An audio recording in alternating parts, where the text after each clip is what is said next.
Eggy Thump Black Pudding.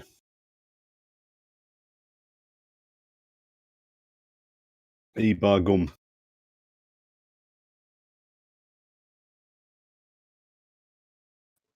Sure, whatever you say.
Hot dogs. Hot dogs are made of. Really, anything, and then probably by this time they're even worse. So anything we can do to keep them out of the Barrens is a good thing. Right, well, the players are coming in, so we'll say welcome once again to Sprawlrunners.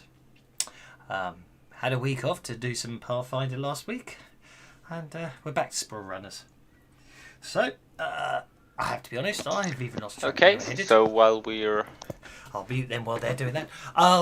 They're just discussing the franchise wars that we seem to be based up on. So basically, it would appear after attacking the place they like to eat twice by guys dressed in hot dog uniforms, they're a bit upset. So it looks like they're going to, instead of worrying about all the other high-tech threads and issues, they're going to basically hunt down the lawyer that seems to be running for this hot dog company and find out what's going on. So when we join him today, it looks like we're getting into some franchise wars as someone's trying to muscle in on the Barrens. We'll see what happens. Your guess is as good as mine. I've got nothing planned anymore because I had an idea to go this way and the players have gone that way. Makes it more fun.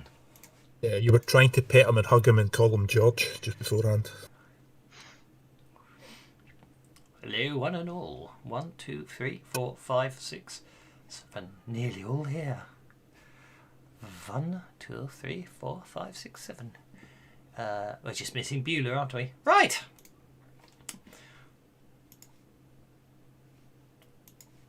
I do believe you're still on the ramen. I do believe that when we left you, you were still planning on where to head next as you were on Ramen, on 64th Street Ramen. Oh, and I think we had a token, didn't we, for Mr. Nakazumi. Yes, I thought we had. Let's have a look. I think we had concluded that the lawyer that's handling the real estate transactions, well, he's probably the cover for him. If there's any information to be had, that's the next best route. I thought I had a token for him, but I remember someone found one, but I can't. Maybe it wasn't in the Sprawlrunners chat. Oh well, not to worry. Be in our private chat. Ah, yes. There we go.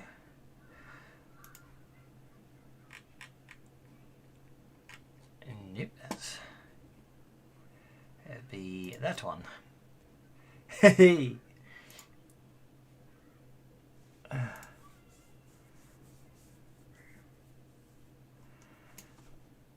Open original.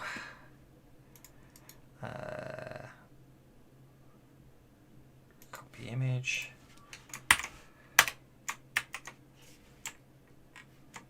Okay, that's a bit annoying.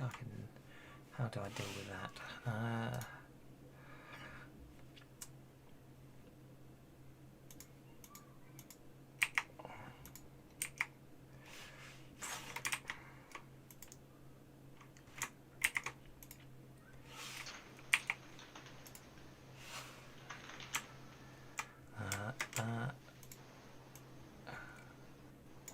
Oh, I just realised what the problem is. Aha!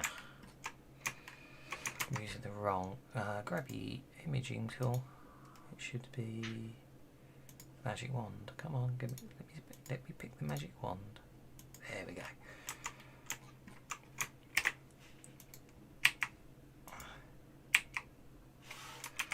Let's try that again, seeing as I got it wrong before. There we go.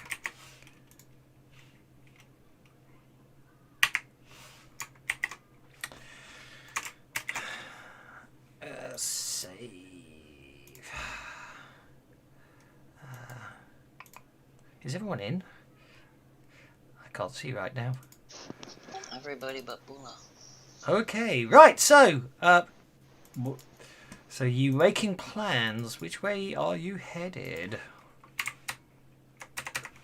Well, we had narrowed it down to trying to get information out of the lawyer. He's probably not going to be very forthcoming with it if he's providing a front for a protection racket. Yeah, the problem was, what's the relationship between Godzilla and Rollins?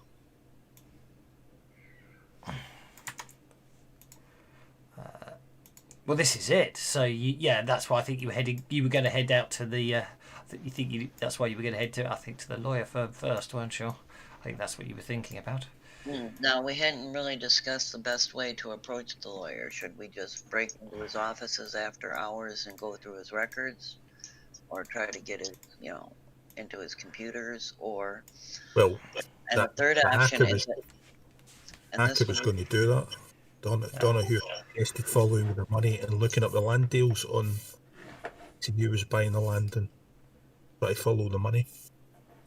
Here's another option, too, is that a couple of us, with Mr. Nakazumi's cooperation, could go into the lawyer presenting the plan that Mr. Nakazumi is selling his property to us. If this is one of the properties they're interested in, and we know they are, that might draw some...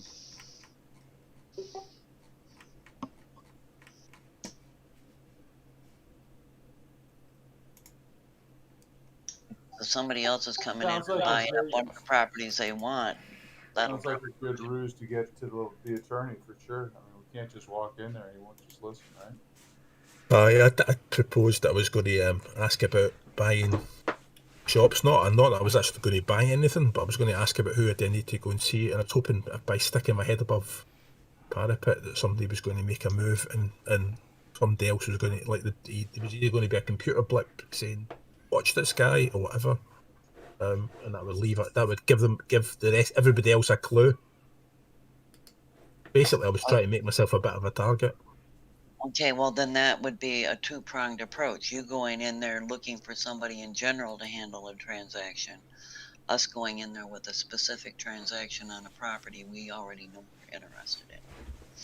One or the other would have to generate something. And since there's many of us, we can break up into teams for this. I'm going to sneeze.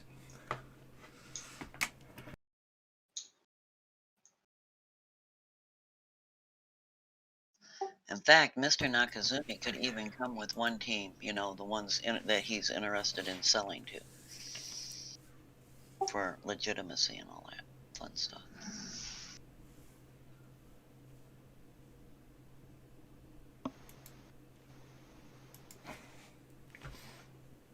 I don't know if you've noticed this, but it always seems to be night on 64th Street. by the time we get done with our busy days, it's always night. You know, we meet together Exactly. In In the Blade Runner evenings. land, whereas Sky didn't. So Seeing, dark, it and seems like night being, even day. being a resident of Los Angeles, I just thought that it was like Blade Runner-esque, where it was like the sky was just smog and it's just this perpetual haze, right? Yeah. Well, this is it, isn't it? I mean, that was the biggest shock I got with that Cyberpunk game. It's like it's bright sunny because it's in California, isn't it? And it's bright and sunny. It's like this is wrong. But yes, Yeah. I agree. Well, I mean, today it's bright and sunny, but in 50, 60 years, God knows, right? Exactly. Yeah. No, but that was the biggest shock I got from Cyberpunk 2077, the computer game.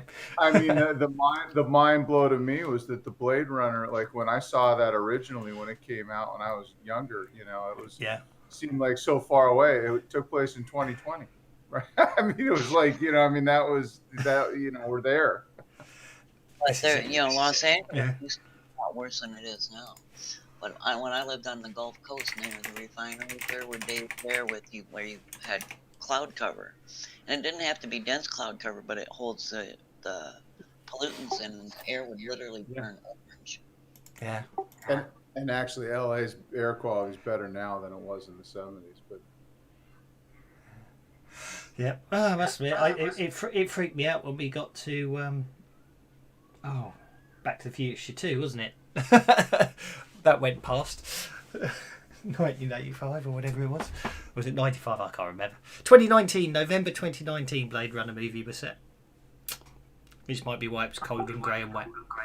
2019, 2020. That's right. Yeah. And it's just we've passed that. I know, it's crazy, isn't it? Absolutely crazy. But anyway, so I can't recall if you had actually worked out the address for the lawyer or not.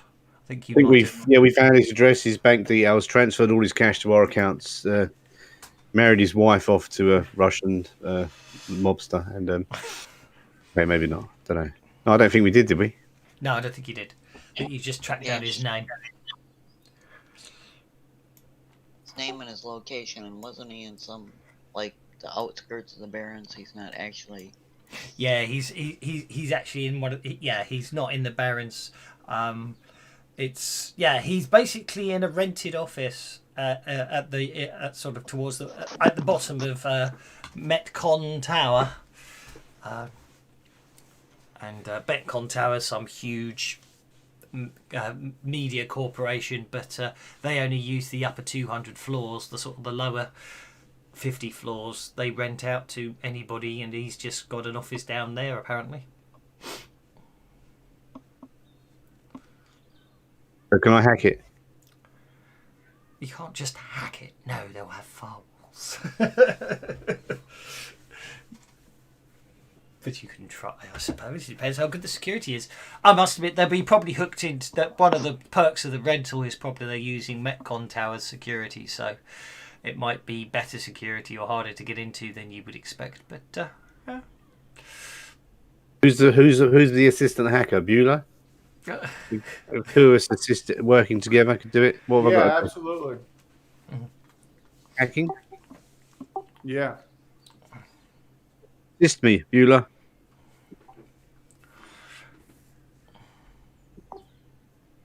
All right. So we're looking for the hack.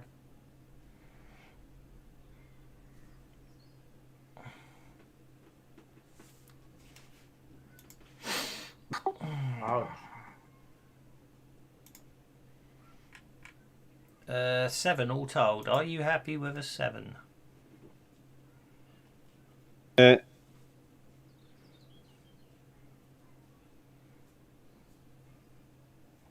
I'll use the Benny. And I got a look at that. Look at that. Look at that. There we go. Bloody exploding dice. Love them. They're brilliant. So you rolled a really good hacking, but what were you trying to do? Find out everything we need to know about this guy and who he's working for. That isn't how hacking works. It isn't a straight dice roll. We're using the slow burn rules, not the hacking rules.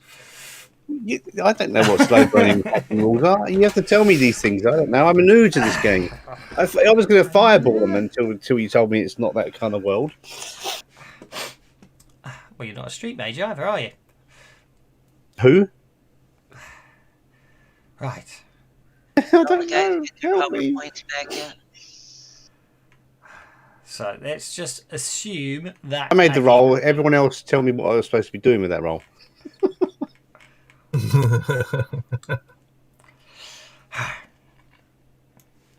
I'm going to give you that. There you go. Ah, right. Let me read it. Okay.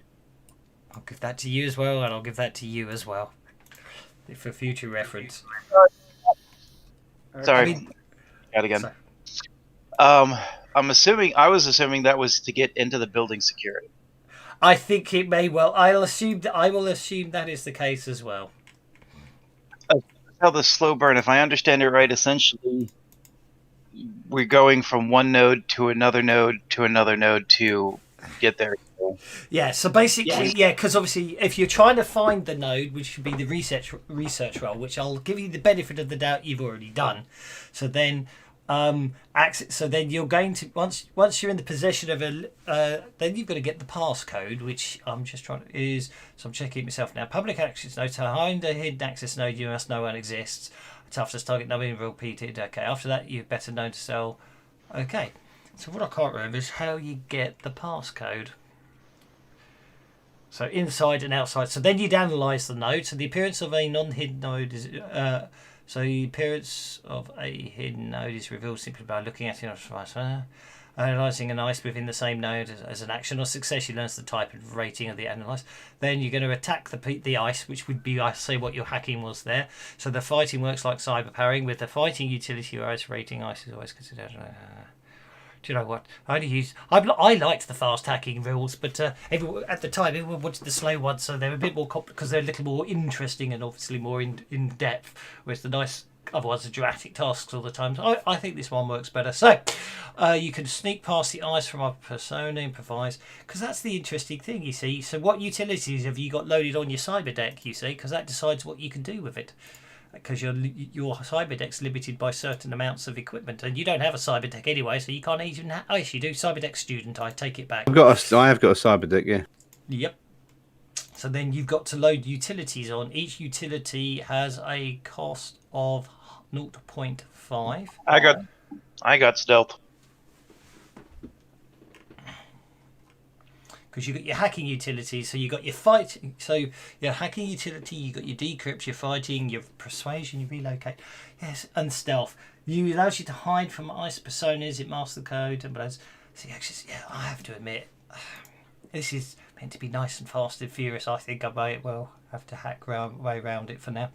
So, how do you add stuff to your cyber deck then? Imagine I'm a noob and I've only played Cyberpunk a few weeks with you lot before. You buy them, they're like half a point. Half a point, and you add on so many abilities like spells. Yeah, so spell slots. At the end of the day, I think you guys are going to have to go on the theory that you would be having to spend your I think you need to treat this as a run. So you need to start. So first things first, if you're going to treat this as a run, you need to start equipping yourself so you've got your logistic points for the run, haven't you? Which you can pull together. So you can pull. Don't forget, you can pull your logistic points together. Each of you knows how many logistic points you've got. The reason I say that is because obviously it may be a case that a few of you want to invest in one more expensive deck, as it were, as opposed to having your own decks. But then obviously that limits on what you can do. So I think if you treat this as a run first. So first of all, what are your objectives? Are you planning just to remotely hack this place? Go visit the place, talk to the person. What are you planning to do? Work out what your plan of attack is. Then you can work out what equipment you need to take. Then you can go and buy the gear, the non-traceable gear, if for any reasons like that. And then we'll use your hacking roll. The corporate hacking deck costs 15. Yeah, you might. I mean, yeah. At the end of the day, all that gives you a corporate deck gives you better hardening, a bit more RAM. Loading speed, but costs more. So your streetwear deck, or your streetwear, I don't know who's got a streetwear deck, But actually, at cost of 10, logically, you can't buy anything else with it. You can't buy any utilities if you've got a streetwear deck. Rich, of course you can. I apologise. He's rich, and he didn't tell us. Oh. That's fine. What's an That's, SL? I'm greedy. I took rich because I'm greedy and I'm always working another angle. Okay, what's an SB deck and what's an FL deck? You look at the item list; it's got FL in brackets or SB in front of it. Slow burn or fast lane? We're using slow burn. Right. Okay. Because you gotta remember, I took like black site data and lab data and cybernetic parts. Like I took rich because I'm greedy and I'm always looking for more money. You can use his deck because it's better than my student deck, which costs. Rich, but right, I say okay. So Donahue has. Do we have any currency right now? What's our? You always have money because you have money to live on with your lifestyle and everything else. But we've had 2 raises, so if you've had 2 raises, it's 12, isn't it? But you have Advances, currency. not raises. Yeah. Yes. Yeah, that's a good point actually. You've got 16, Donahue. 16. 16 logistic Permanent, points. permanent or temporary? Permanent. Yeah. No. Instead of giving you, what I decided was instead of giving you a fixed, what was it? Instead of giving you 5 at a rank up, you get 1 at every advance and an additional 1 when you reach the next rank. If that makes sense. Okay. So you basically go 10, 11, 12, 13, 15, 16, 17, 18, 20. So it works out the same way, but it gives you a little more. So cash-wise, you have cash is not a concern. It's assumed when you're doing runs and everything else, you're owning cash, and obviously when you have living expenses and your lifestyle decides how much money you really have and how you spend it. Logistic points is not necessarily actual cash.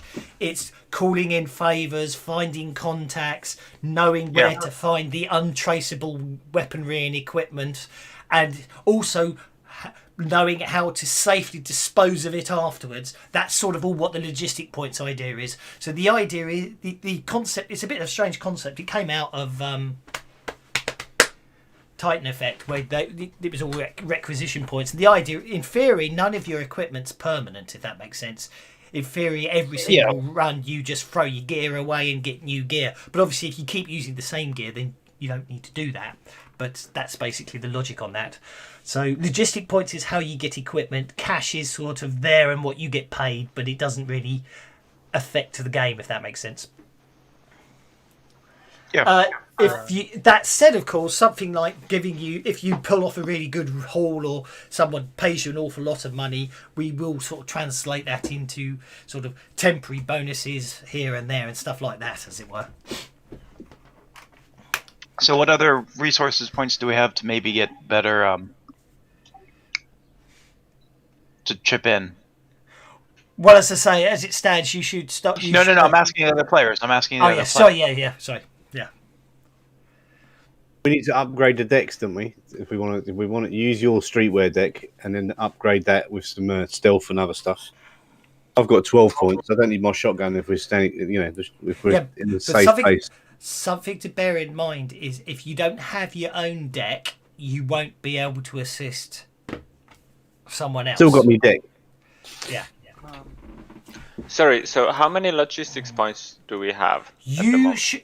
You start with 10 if you're rich. 10 as default. If you're rich, you get 15. If you're filthy rich, I do believe you get another 10.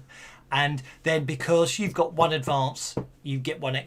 I'm giving you 1 logistic point for having per advance. Per advance, okay. So I should have 11. You should have 11 logistic points, yes. Okay. Nice. So I will go and have a look how much I've got 11 left with my student deck. 10. Yes, that would make sense. And we start with 15. Is that right? Only if you're rich. You start with 10 unless you've taken the rich edge, and then you start with 15. Oh, but because of the advances, aren't we at 12 though? If you've got 2 advances, you're at 12. If you've got 1 advance, which is Donahue and Babaman, you're on 11. Except, of course, Donahue's rich, so he's got 16 just to make things even more complicated. But yeah. Fair enough. Yeah. But the idea is you can the idea is you can all pull together as well. So in theory, you've got 1, 2, 3, 4, 5, 6, 7, 8, 80, 81. You got a minute. You got 80, 85. 86, 87, 89, 91, 93, 95, 97. As far as I can work out, you've technically got 99 logistic points among all of you, between the lot of you, if that, as it were. Let's get a rocket launcher and blow the building up. I don't think Quig take off needs and to nuke it use from too orbit. many. That's okay. So after setting aside weapon and armor, I have 11 points that I can throw towards stuff. Don't forget transportation, unless you're planning to planning to take public transport, which is possibly traceable. We can get a van, can't we? How much does the van cost? I was going to say, well, I thought we had a driver. We've got a couple We of have drivers, but you need a driver, but we vehicle, have don't to we? Keep getting the van, right? I'm driving, but we need to keep doing the piece. So currently, I have 2 logistic points. The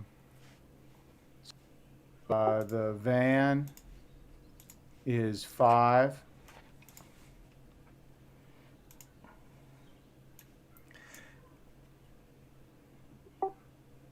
You can get a van. We just put aside, 10 for van, shall we? That's interesting. Well, like I said, I'm happy to use 2 of mine, but that leaves us 3 short. I've got SUV van at 7. Oh, I'm looking at it. I'm looking at it on Savage as 5. Logistic. Now, is that a typo on my part, or is that a typo on Savaged? I don't know. I'm looking at. I'm just looking at I'm looking at Savage at the same time we're doing this. No, that's absolutely fine. That makes you wonder, doesn't it? You don't have to do it on the thing. It's in the game, innit? Vehicles. Yeah, but I don't care how you do it. It's not a problem. I mean, you don't have to go out of Fantasy Grounds to find it. It's all there. Yes, but the point is, right now, if with 2 different resources are saying 2 different values, Yeah, I suppose, who's right? Yeah. Well, and I would we'll just leave 10 aside for vehicles and other stuff. Then we've So got the kind of absolute van. question, so the question is, What kind of van is it? a sports utility vehicle or VAD? It just says. It's SUV. Book says 5. The book says 5. So I screwed up. Aha. Aha! But that's okay, because I think you've only ever paid 5, so that's okay. I feel less guilty. That's an interesting typo there. I wonder how that happened. The luxury sedan limo above it is 7.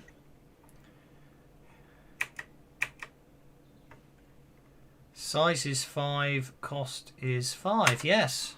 As you say, the luxury sedan limo above it is 7. Right. Oh, that's another update fix. Mind you, no one else has got it yet. Do you know what? You can actually go into the Fantasy Grounds webpage and actually see the Sprawlrunners in the store. It's just you can't buy it. Because you're not finished with it. No, it's been finished for ages. So why can't you buy it? Because it's still in QA. Right, okay. Let's have a look. Yeah, no, I bought the book. I guess I bought the book from Drive-Thru, didn't I? I can't remember where. I mean, there's only. Yeah. You would have got the. That's book where I from got it. Drive-Thru. Yeah. I would have. Yeah, I mean, I know when we started, I picked up the book because it wasn't that much. I want to say it was like $10 or $15, right? I think it's 7. Yeah. It's Yeah, Sprawlrunners, it's $6.99. Yeah. I know it wasn't one of those Wizards books that's One. $30, No. for the tire. So yeah. Yeah. Just in case you're interested, there's no graphics on it or anything like that. It says it's got line of sight, which it doesn't because there's no maps in the book. But yeah, there's the store page for Sprawlrunners. Not that you can buy it yet. that line of sight's coming. We're getting pushed pretty soon. I hope there's some chugging that's going on. It seems Available March the 2nd. It says. Yeah, I know. So that's quite worrying because it's still not for sale. Right. well, Sonny has a time machine. Well, now we know why it's still in QA, right? Does make you wonder, doesn't it? Okay, so I counted. I have 1.25 LP unused. So I put the van on my character sheet, so it was there. But Yes. as I'm looking at Savage, because that kind of does the character sheet. I don't see like a tally for the logistic points anywhere. But on Savage, it says that I would be 3 short. So we need to just kind of come up with three points somewhere to make sure that we purchase the van. Yeah. Savage is nice for the shopping experience. I won't deny that because it does the costings for you, doesn't it? Yeah, because Fancy Grabs obviously. Well, I had said I was going to put the ad in, and I still got to go on your other website and deal with that too. I'm so sorry. I hope I'm not holding you back on that. No, not at all. Don't worry about that. I forget that Conca site or whatever it was that you wanted us to put You don't have to. It's only if you want to. It's only because then other people could browse the information. It's just there, and the idea is you guys should be able to. You got ideas or stuff. The idea was it's a world we can build together. So if you want to add corporations or stuff in, I can. It can get incorporated. That's the whole idea of it. So and that's why I was doing. I just didn't do it last night before I sacked out. And the fact is that I wanted to do the advances on Beulah on Savage. So that's fine. That's absolutely fine. And then because that's a good way to be able to share the character. It is on your Discord or whatever, right? Okay, there is. Okay. Erwin has a logistic point that he's willing to toss in if you guys need it. Okay, so there's one. So we just need 2 more to be technically right. I don't see the DM giving us a hard time over it, but to be on the up and up, we're too shy. You can have one from me, and if you need, I can also free another. If we're not, so basically we don't need any weapons, do we, at the moment? So we can just knock them off of our points because we're just going hacking, aren't we? Well, I'd stay armed. Depends. It is a Savage Dice game after all. I mean, there's going to be some danger, right? So. Wave can kick in 1 logistic point. Well, that's awesome. So that's our 3. If with you and Bobby Man, that would be the 3. That's wonderful. And now we've got our van. So I've deducted it from my logistic points. Okay, so I will cancel. You get 1 for each race, do you not? Is that right? Yeah. As written by rules, you're meant to get 5 at every rank, but I decided you get 1 and then 2 when you rank up. So if you've had 2 advances, you should be on 12, Pow. Yeah. Pow. I asked that part earlier, right? Like how many times, because I missed one of the advancements somehow. I think I lost track of one of mine somewhere. What I'm going to do is eventually sit down and list all my equipment with what it cost and logistic points to make sure I'm right where I'm supposed Right, to. that's exactly what I was doing right as we're speaking on Savage. Okay, so I've got at the moment my equipment list is 8.75. Still got to pay for 2 stim patches, but it means that I basically even after I spend that, I still got 2 free points. I'm budgeting it I'm still budgeting against 10. There's 2 more points if people want. That's 4 programs on a cyber deck. It is, but I'm trying to remember. Assuming I've got room to fit it. Okay, each utility takes up 1 RAM when loaded. Some utilities have utility options available to them. So don't forget. So obviously that's the really interesting thing. Buying upgrades, utility options for the utilities don't actually cost any more. They just take up more RAM. So the more utilities you've got, essentially every utility you add, that's another skill. So, for example, if you want to if you sneak in, sneaking into the virtual environment, you want to make a stealth roll to get past the ice. Exactly. You need a stealth program loaded, and then you're all hacking as your stealth skill. Exactly. But without that program loaded, your hacking can't be used as stealth. Hang on a second. I've got this thing called skill wires. Does that let me just pick a random skill? Does it? Or random? Yeah, a slotted skill at D8. And they slot that into me, or has it got to go into the deck? That's into you. That's a cyberware. Okay, so that wouldn't be any help in this situation, would it?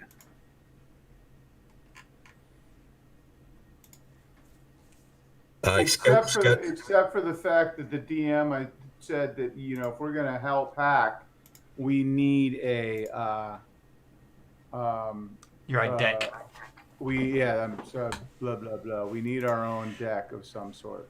Yeah, because what the logic I'd be using is the three of you network your decks together, and then as the three of you, you'd work as a team to hack in, if that makes sense.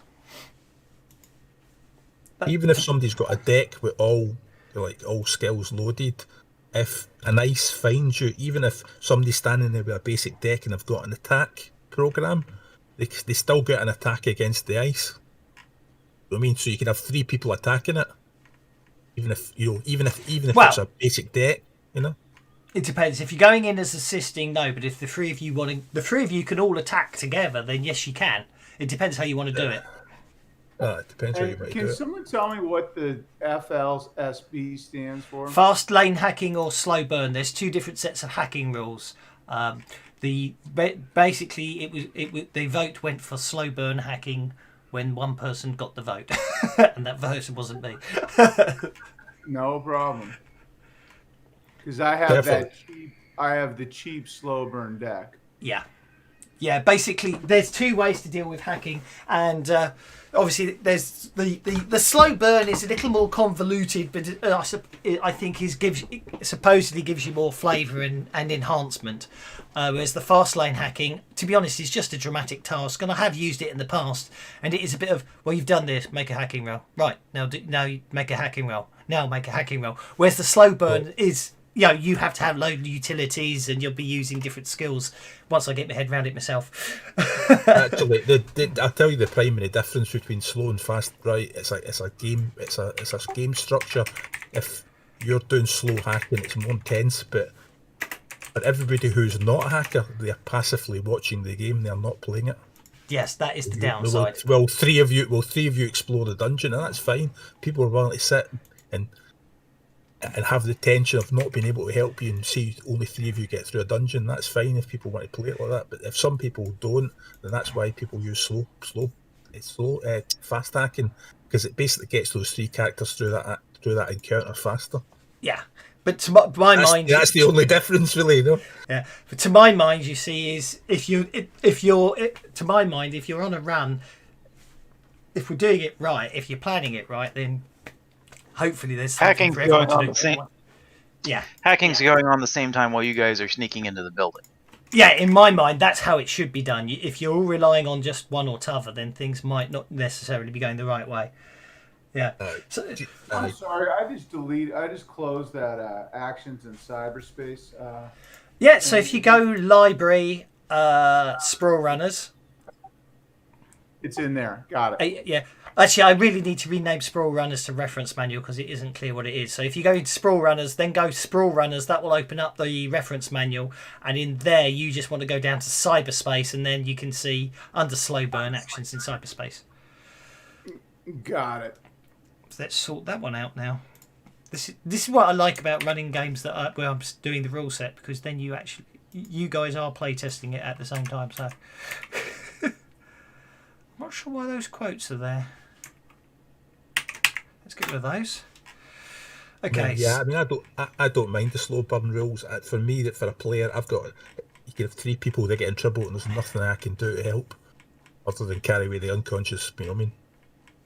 Well, the nice thing with slow burn is that you can use your skills in cyberspace, and the utilities let you use basically hacking as a substitute. Yes. Yeah. basically you're doing it's a 3-man dungeon run basically. Yeah.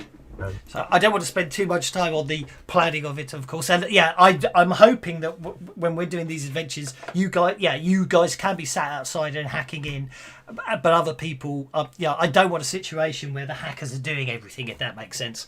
And so makes sense. So if we pick so we need to get a stealth utility, a fighting utility, do we? I have a fighting utility. How did you add that to your thing? Have you just written it down on the deck? Have you? Yeah, unfortunately, as it stands, there isn't an easy way to add.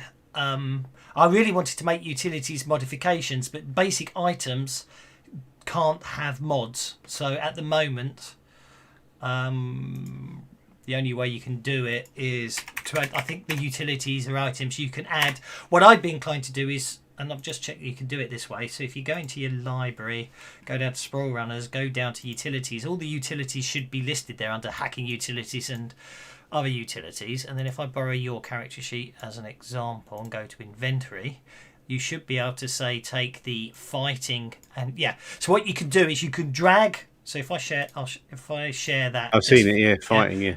Yeah. So now if you drag that in there, you probably want to rename it slightly. And what I would then do is basically under the location, if you make that match your deck, then it's if you set your location to the same name as whatever you've called your deck, then it will actually put the fighting utility under your deck, if that makes sense. Yep, I get it. Yep. So then Fair enough, but what do we don't just start pulling utilities though, do we? They've got to have cost, right? Utilities cost 0.5 logistic points each. And to have them, but this is where it gets interesting. I was just checking up on. Okay, so I see how the deck has a RAM listed. Yes. Each utility costs run 1 RAM unless you enhance it with extras. And then you've also got hardening, and I don't know what that is, but that's for combat, I believe. I was going to check. Yeah, so cyber or matrix armor. Each utility takes up to 1 RAM when loaded. Some utilities have utility options available to them which greatly expand their capabilities. Each option increases the amount of RAM the utility uses when loaded. That's the important thing here. It only is when you load it into your deck. So you can have more utilities than you've got RAM, but you can't have any. You can only have the maximum amount of RAM you're usable. Each utility or option has a cost. So options do each option has a cost of half. So a standard healing utility will cost you half a logistic point. A healing utility with the heal bot will cost you 2 RAM and a full logistic point. That's how it works. Because that heal bot allows you to heal another operator's cyber deck. So Unplug the Space Invaders before you can play Pac-Man. Yeah. So the armor utility affects the operator for cyberspace damage roll. Hacking when loading this utility. On a success, it adds 2 points of cyberspace armor. On a raise, it adds 4 points of cyberspace armor. Yeah, so your cyber deck is... so your cyber deck. The hardening is the cyberspace toughness even against black ice. To replace a burnt out point of hardening requires access to some spare parts, a day of work per lost points, and an electronics roll at -2 to repair your decks, basically.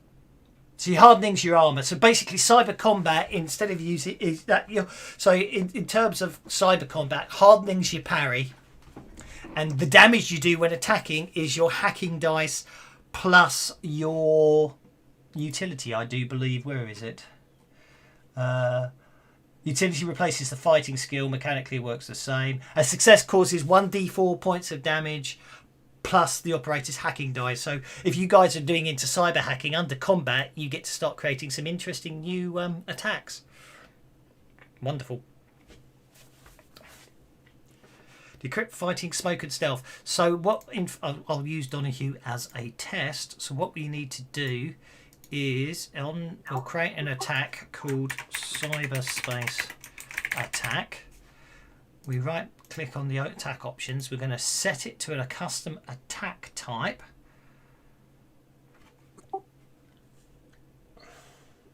I see. And then on the sheet, I got it. It's like putting stuff in your backpack if you ever play 5e, where you drop the location. Yes. And you put the location as the exact title of your deck. Yeah. Now, can you get away with this? No, I didn't think you could. Then it tabs in.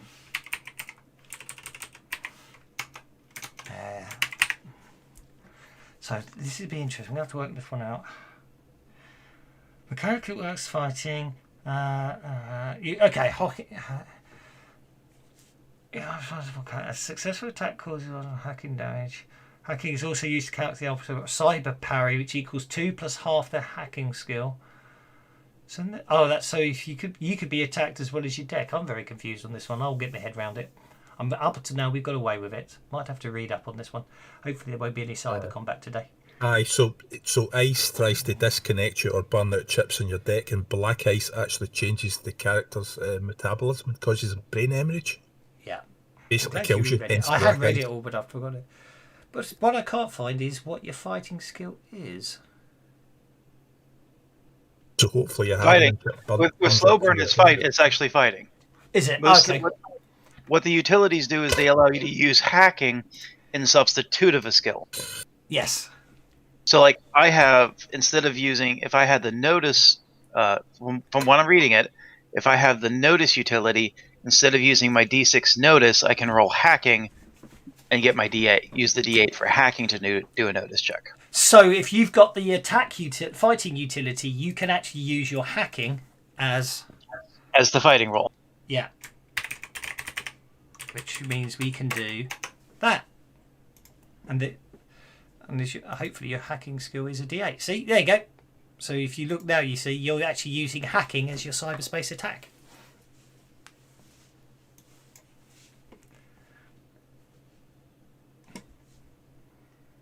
Nice. It's a shame you can't.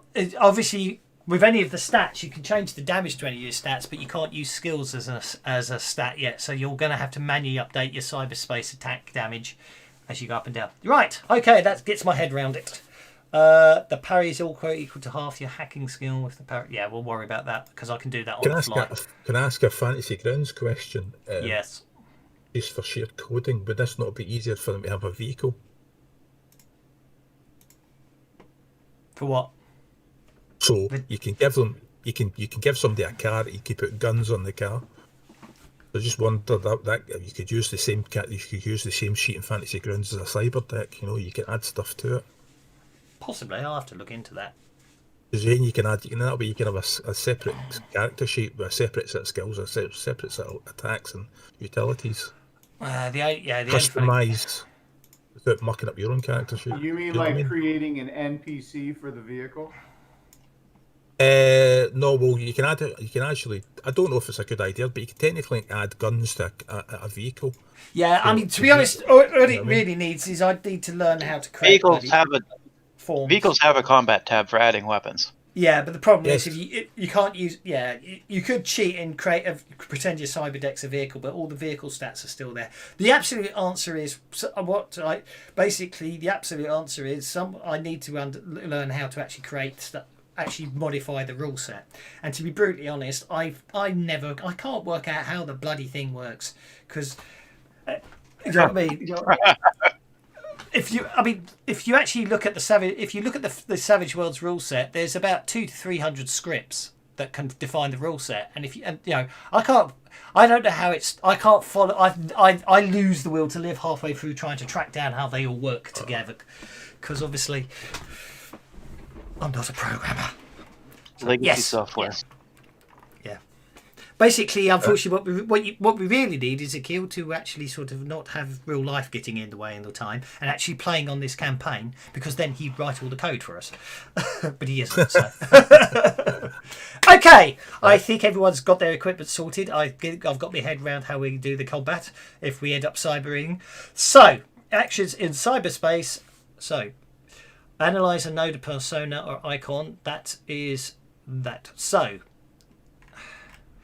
I'm trying to work out what your 21 would get you. See, what winds me up is this whole, oh yeah, I've rolled a 21 on the hacking. So, okay, so that will get you past the firewalls, but then obviously the ice and everything else may start detecting you. So it's not as straightforward as just like, oh, I'm going to hack it, if that makes sense.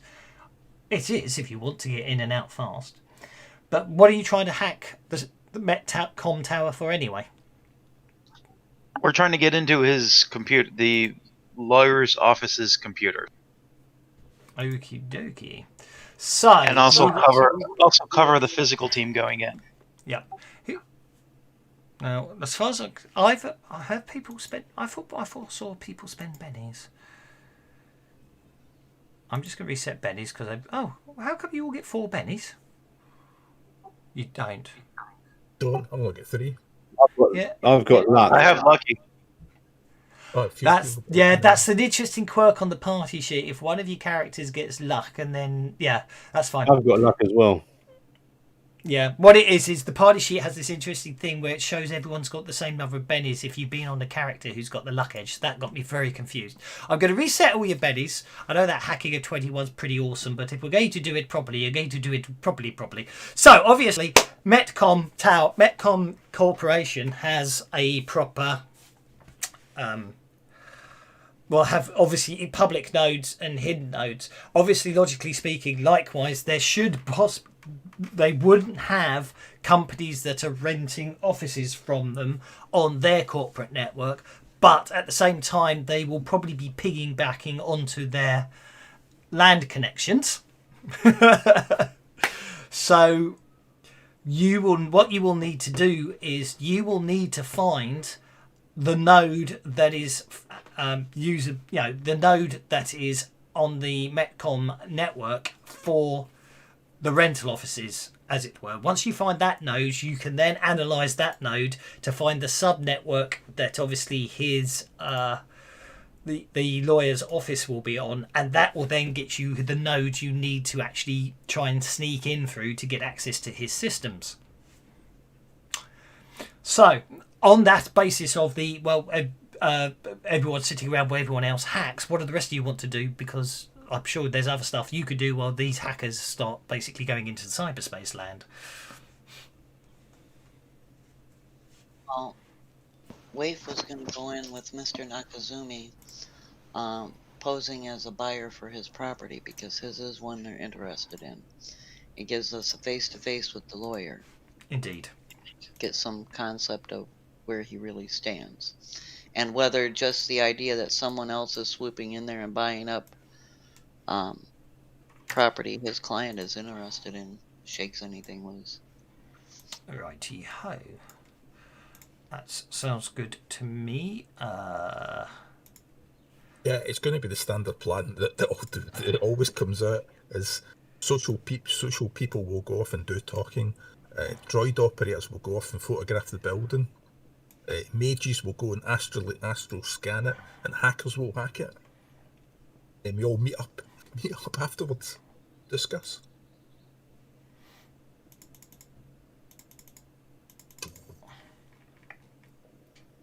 I always forget which shape hexes to use. I always use the wrong ones.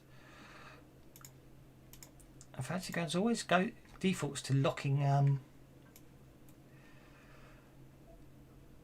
Okay, so obviously it's quite straightforward. You can quite easily find a telephone number, as it were. Yeah, the equivalent of a telephone number in their in the directory to actually basically give the guy a call and arrange an appointment. So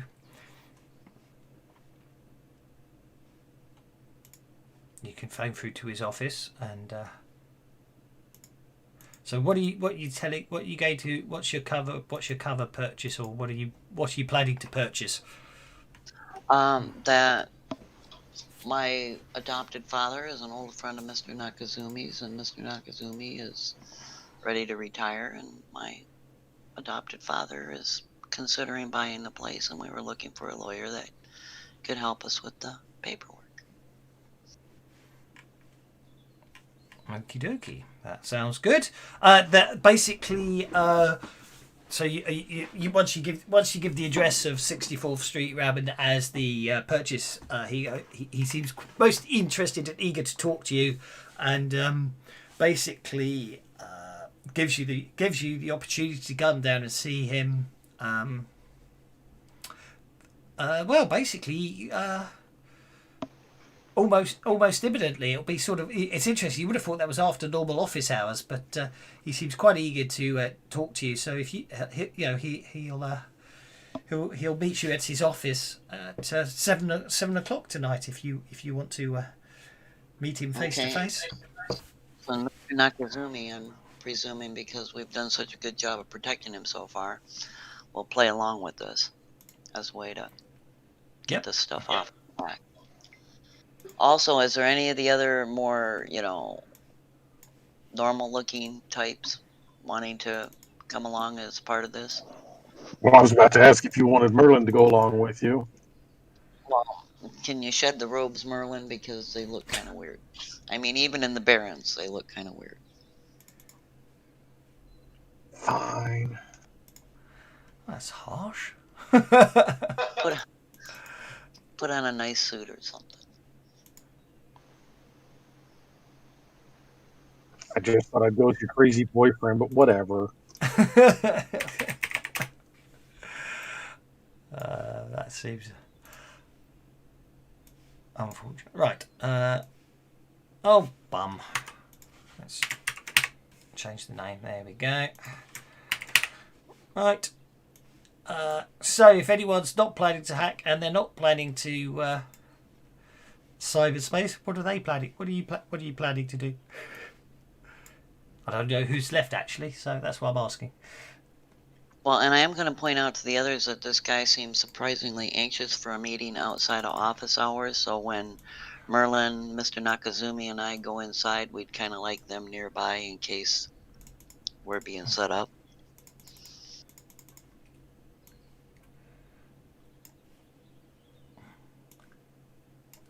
I mean, they can hack at any time, and they can even be hacking while we're in, for all I care. In fact, Yeah, you can just park the van outside, can't you? Especially since we're keeping the guy busy, talking to us, he may make it easier to. Bobby Money is thinking that these hot dogs are. They need to chill out, man. But Bobby Man does not understand what you are doing with papers and purchases and sellings and Nagasaki's and old fathers and not really fathers and what are you doing, man? We go there, we talk to man. The lawyer man will tell what the lawyer man knows. He's getting paid not to. Nobody's paid the right way. Well, Bobby Man, I know you're a nice, peace-loving guy, but the reality here in the Barrens is most people aren't peaceful. And there's always a money incentive, but then there's you do what we tell you and you keep quiet about it or you die incentive. This is an easy punishment. Bobby Man, how many of those hot dogs are now cold dogs because we've already put them in the grave? Case in Bobby point. Man does not count. Bobby Man sees the truth. There we go. That told you. Can't argue with that. Well, And just for bookkeeping purposes, Merlin is going to change his robe with all of its runes out for just a standard long coat. No problem at all.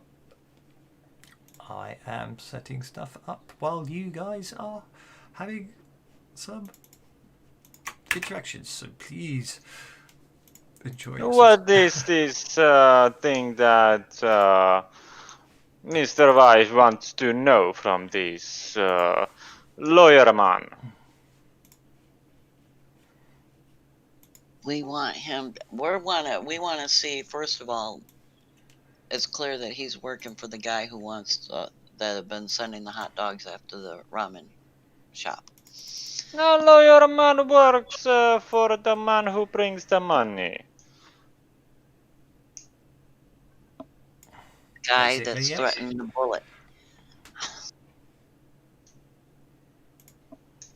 Sorry, now two people talking at the same time. I missed what wife said. Waif will point out to you that, yeah, he's going to get paid for it, but the further incentive is you do as we ask or you die. Well, that's putting it bluntly. Well, this is the Barrens, dudes. This is the Barrens. Pay attention to your surroundings or you're all going to die. Just point out he's not in the Barrens. You'll be in. You'll be. Yeah, no, I know that. I'm just pointing out that you will be in. You will be basically in ex-territorial, in fact, corporate territory, because this building, the whole of this building, will count as corporate territory for Metcom. Therefore. Anyone believes that all of the influence in the Barrens comes within the Barrens, they're not paying attention. Oh yeah, no. I understand where you're coming from, but I'm just pointing out that any actions taken. I mean, it's no different than any other time you go on a run. Any actions you take in a corporate environment are not taking place on American soil. It is basically, that's the scary thing about it. Basically, you have, as soon as you enter their building, you are no longer the laws and any laws and legal rights you have under U.S. constitutions do not apply on corporate territory. They can make up their own laws. That's the scary thing about these corporations, you see. So what I'm trying to say is you can go in there and threaten him, but at the same time, you may have repercussions later on. No, it's not my intent to threaten him. No, I know you. No, I'm not saying you are. I'm just pointing out the interesting situations if that happens. But anyway, that's this corporation is trying to get into the Barrens under the, operate some criminal activity on the side. He's working for somebody, and it's probable that he's working, as much to keep alive as he is to get paid. Because, this is this world. Yep, exactly. Barrens is the worst of the worst, but none of it's good. Yep, no, I completely understand where you're coming from, and I don't disagree with anything you were saying there. I was just reminding you that. Well, I needed that reminder because I didn't know that. But yeah, just reminding you that if you upset the corporations, they catch you on their territory. Then it gets interesting because you're pretty much at their. We're going in as under the guise of a legitimate transaction. The hackers, they're coming in from outside. And we don't know that once getting inside that it won't tip somebody who will come after us. And if I'm inside and I need to defend myself, I like to know the other guys are nearby to bail me out. Exactly. I mean, Merlin's great. Between us, we can handle most things, most ordinary threats. But, we don't know what we're facing going in there because, as you said, it's corporations. The rules are theirs. Yeah. Okay. Sorry, I'm just sorting the last few things out. So, who is going to the offices with Waif and Merlin? That's really all I need to know. I mean, you don't actually have to go inside. You could be waiting outside. Yeah, I think that's a question for Quig, really, because, you don't need a bull in a china shop unless you need to break out of a china shop. Well, bear in mind, Mr. Nakazumi is going with us. You're well known. Yeah. Mr. Nakazumi's sweeper. You could go in as Mr. Nakazumi's bodyguard. I mean, given we're from the Barrens, those who could have a bodyguard probably do. Exactly. Oh, there's that. So, as I say, I'm just taking advantage of the fact that we're discussing things to sort out, to give me some time to sort things out in the background. So I appreciate that. But I think we're there. So, okay. So what I'm going to say is that, okay, so let's make it simple. Pal, are you Are you entering the building, staying on the periphery in the van with the hackers, Well- or are the hackers even going near the place? That's the question. So I'm just going down the combat tracker. Pal, where are you going? You've got two choices. Choice number one, I go in with Waif, and the idea is I'm only there as a backup. And if it all goes horrible wrong, I can emergency jump them through the wall, and at least they can escape. Yeah, that kind of backup, you know. Aye, so so that's option one, to walk in with them, or option number two is for carrying a bag with me inside the bag. And then it's just a bag you're carrying. You don't know it's another person. You mean like a backpack on Quig? Well, Craig, he wants it in his cat form. Yeah. show me a little pretty cat sitting in the bag. So as far as anybody's concerned, it's just you on your own carrying a piece of luggage. And if it all goes horribly wrong, I jump out the bag and I can phase shift everybody through the wall. Basically escape. Well, we can. That's another option, and I'm good with that. Okay, so Because I don't want to get into a fight inside some corporate headquarters if we can just get the hell out. Okay, so that Aki. So the question I want to ask is, okay, so Aki, Donahue, and Beulah, you're planning. Well, Beulah's obviously driving you, everyone there.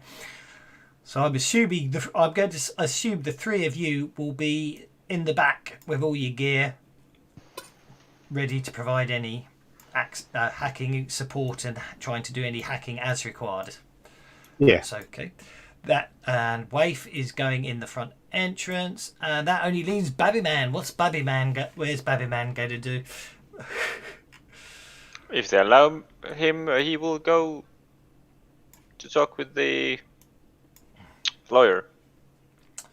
Okie dokie. Sounds good to me. Okay, so that would be that. That. There were some requirements.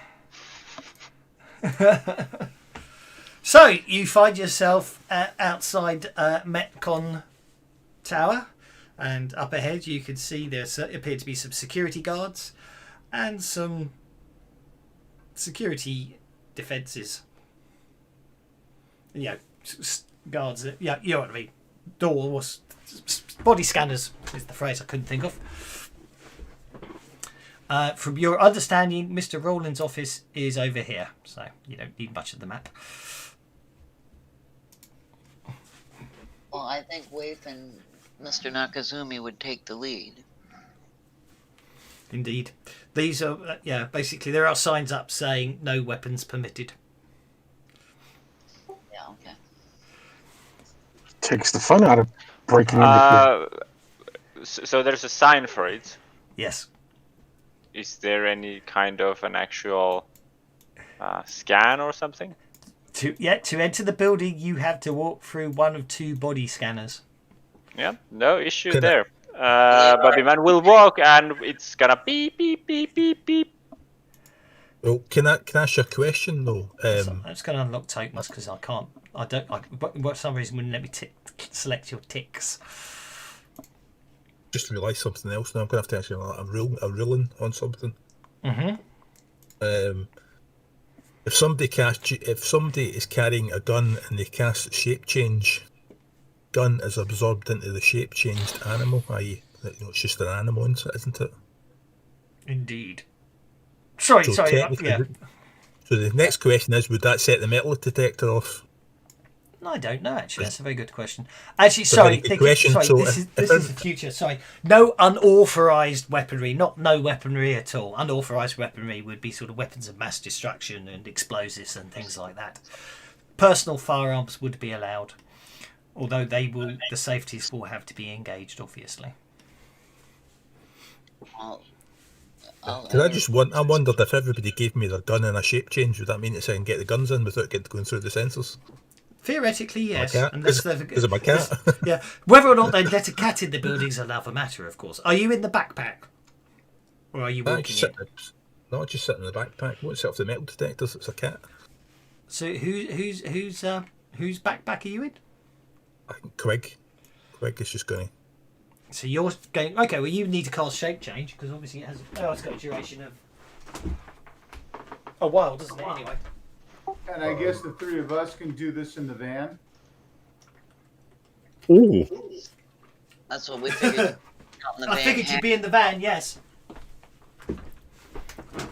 Right.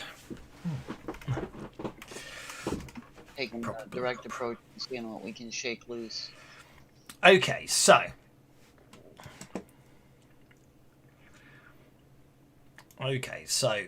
Pow Pow turns into a cat and it gets inside Queeg's. Yeah. So I'm thinking about it. It is the future. There is an issue with taking weaponry in. It's obviously drawing weaponry or anything else, and discharging weaponry is different to actually carrying it. You are allowed to have. You are allowed to carry weaponry, and I'm sure you've all got the permits for it. Obviously, that's part of your logistic points. Fake permits for illegal firearms. But they are doing toxicology sweeps and biological sweeps, it would appear. But anyway. So, who wants to go through the scanner first? Well, as I said, Waif and Mr. Nakazumi, because this is supposedly a business deal that we're negotiating between us. Okay. And Quig would follow them. Yep, go through. As There's no problems. You then have to go up the escalators. To that. We'll say that's the up one. That's the down one. I'm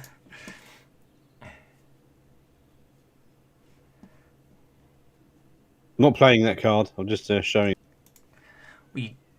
You technically have to. Not fair. So his office was here? Up the stairs and on the left, yeah. Why is that's? Oh, because of that. That's annoying. How? There must be a way to reset the. Yeah, set the card counter. One. There we go. I knew there was a way to do it. Well, it's up to you guys. As I say, there's advantages and disadvantages. So, and are you just planning to hack in direct, or are you on backup? What's the plan? So, while everyone's walking through the security things and up to the entrances there, up to. So there's no issues. Apparently not. No. Sorry, I when I said I retconned my statement about no weapons because I thought about it logically and it doesn't work and it will bugger up so many other adventures. So It's the store. So what's Donahue and Aki and Beulah up to in the van at the moment? All seems quiet. Planning to sneak in through their security. Right Into the businesses. Sorry, into the businesses network so we can access this lawyer's servers and such. Right. So I'm too curious. Do any of those utilities? There isn't. You still need to have research, don't you? Because none of those utilities replace research. But that's fine. I know. Don't worry about that. So I'm going to say that. I'm going to be nice and give you that really high roll you got earlier. Let you work out which nodes you need to access.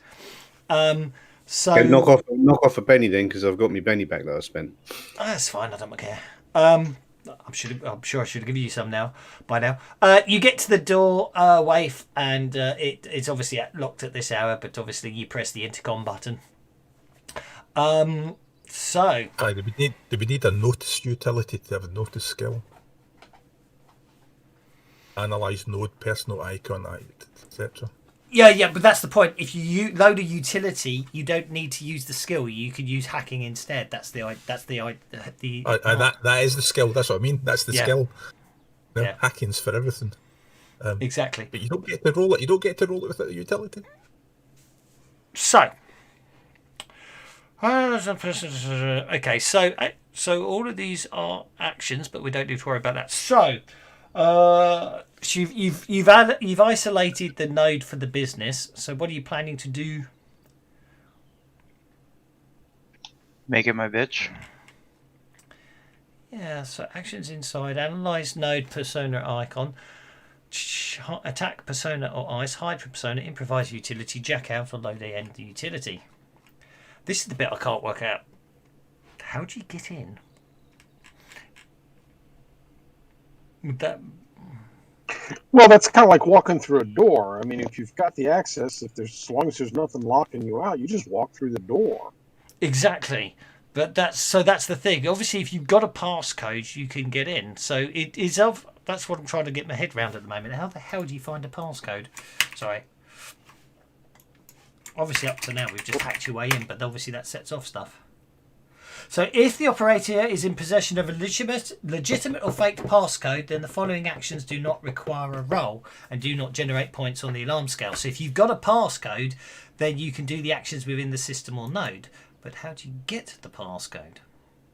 That's if you like physically recover it or steal it or something. I would agree with that, yes. So if you don't have a passcode, how do you get through the front door? Do you see what I'm getting at? Hacking. It just, but it'll set off. What page were you looking at? Well, I'm just getting the actions in cyberspace because it's interesting. None of them actually. There's no action there that's actually hacking, which I find fascinating.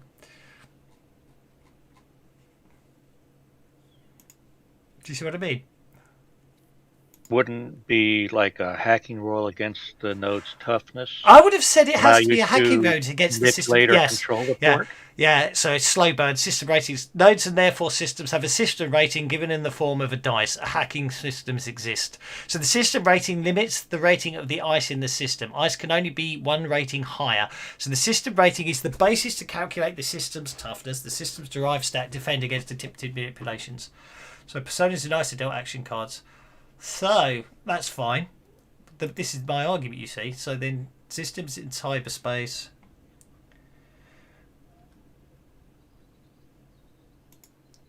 So is it just hacking to brute force your way in? I think it is, isn't it? That's what I assumed.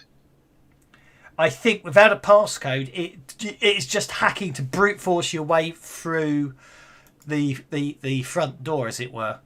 But Right, which a failure would result in increasing the alarm level. I agree, yes. So I'm going to say that obviously Metcom, your 21 got you through your Metcom nodes earlier, and that's how you got you've got all the information there. We're going to give this security law firm a D8, which basically means your target number would be 6, wouldn't it? 2 plus half a D8.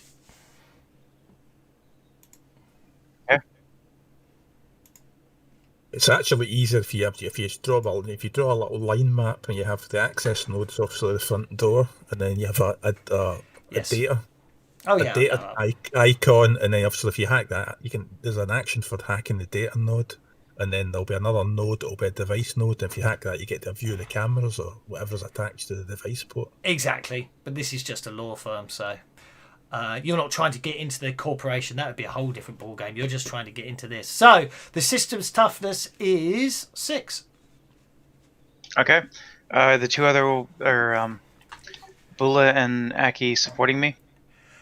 It really depends. If they support, then obviously you're the only one getting in, and they can support you on other actions. If they want to break in themselves, you could all three break in at once.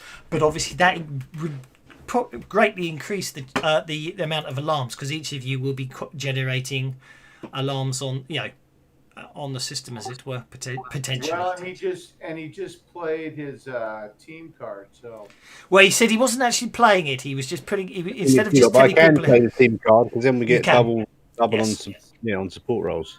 Indeed. Do you want to do that? Because then we can support each other. It does, but do you want to use it on just getting in the front door, or you want to save that to when you think you really it's need only it? for a round. Yes, Yeah. that's when the shit hits the fan, yeah. And bearing in mind, you get with multi-action, you can take up to 3 actions in a single round. Don't forget, but I I figured they'd be able to follow in behind me. Yeah, Sorry, I'm doing all this discussion because once we get it discussed, we'll have a framework for how we're going to do hacking going forwards, and we'll never have to have this discussion again. So I apologise, it's a bit chatty today, but I'm just trying to get the We're all learning, so that's all. We all learn it together. So yeah, okay. So I agree. If I'm going to have more complicated systems, there will be all sorts of interesting nodes, and we'll have all that worked out. But for today, it's just breaking into a single node. So to get through the front door without a passcode, and obviously that is whole another ball game. You can start going down in the future to get passcodes and stuff. It is a straightforward hacking roll to brute force your way through the front door. Are we going to support? We'll roll support roll, shall we? Mm-hmm. Aye, two East can support, and all of us can make the skill roll. So that'll be a +1 from Beulah.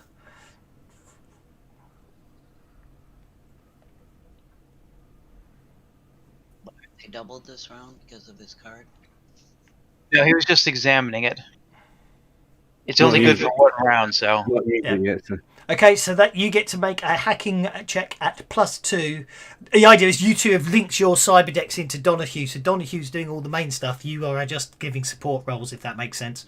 Which means you are giving you're sort of putting all your eggs in one basket, but you're minimising the amount of alarm triggers you guys would set off if all three of you went in at once. So obviously, Donahue, you have no problems at all. You get straight through without any problems at all. And you get yourselves inside. Back in the real world, the doors unlock, and you're able to enter the office.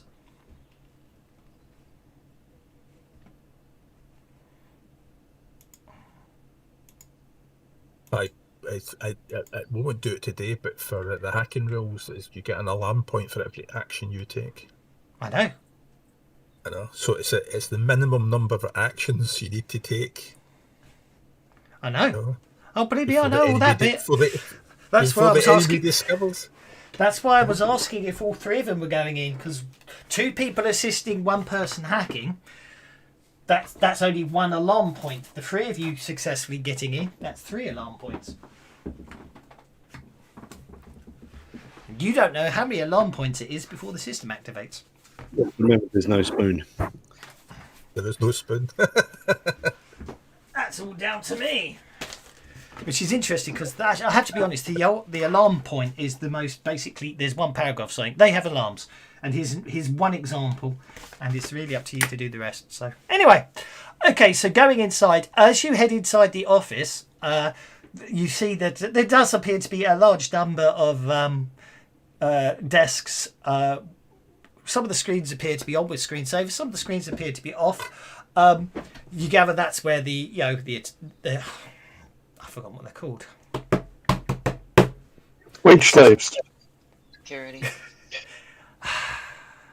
Not attorneys. What's below attorneys?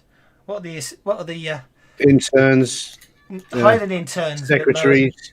Paralegal. Paralegals. Yeah, the paralegals. Thank you. The paralegals would sit along with this, along with, as you say, interns and secretaries. At the moment, though, that doesn't appear to be the case. There seems to be, as you come into the office, it appears to be relatively empty, except for 2 rather large troll individuals. They seem to both be lounging in chairs. Actually, I forgot to take their towels off. Oh well. They've still got their towels on, but they're in very tightly fitting for them business suits. They just seem to be just quietly just watching you. From what you understand, basically they seem to be gesturing that you head towards the office right there, which obviously has a sign off it saying Rawlings, I should say. I've forgotten his full name. I know one of you made a note of it. Does the door open or close? It basically opens as you approach it. And Wave and Mr. Nakazumi will step inside. Yeah, Rawlings Law. Yeah, Rawlings Law. I'm having real click fun and games today. Right, back to you guys. Okay, so you have basically got through the front door. And you are inside the legal firm's security inside their node. What? Quig goes in behind Mr. Nakasumi, assuming he's allowed to. If not, then he'll be standing right at the door. Probably, yeah. You'll probably be sort of. You could get in there. It's not a problem. Back to the cyber world. You are within the system. So actions without. So what are we looking for then? We want to look for specifics on this guy, or have we got to break in through? We've got to do some more. Well, that's the point. What are you looking for? His files to see who, email, all that kind of stuff. So I'm assuming a research or a notice roll. I would say so, yes. And I have the notice part to my deck, so that should help.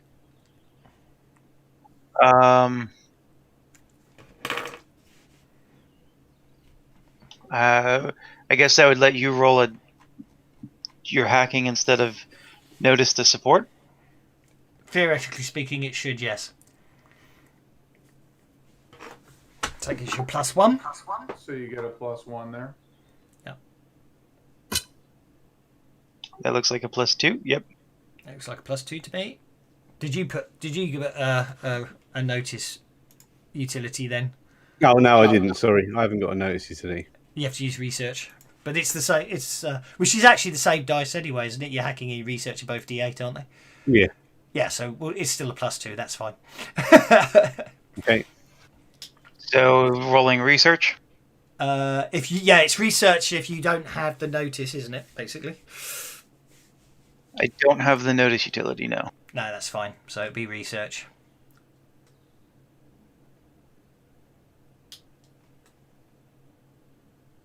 But you're getting +3 on it, so you should be okay. Which you do. Okay. You basically start analysing through. There seems to be lots of interesting deals there. You do find a whole encrypted file area containing numerous files that all seem to be all headed up.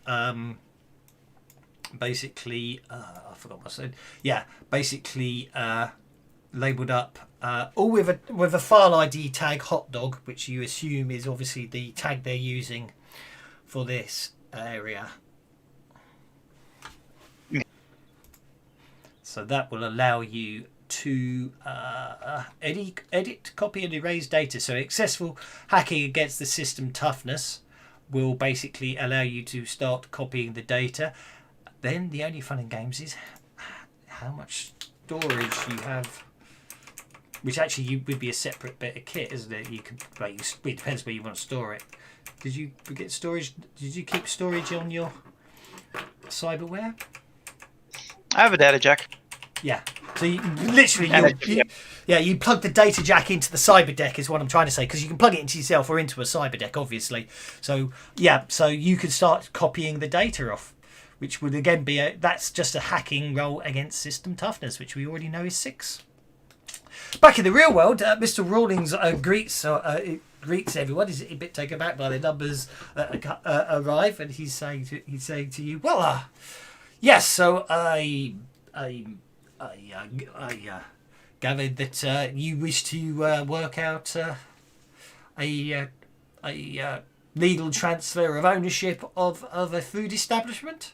I'm just intrigued and curious. I'm just curious on why you've come to me. Obviously, I just want to understand if it was my advertising revenue or word of mouth. Obviously, this information is important to me, and therefore, obviously, I know where to invest more of my money in future to drum up more business. So, because you're most welcome. So,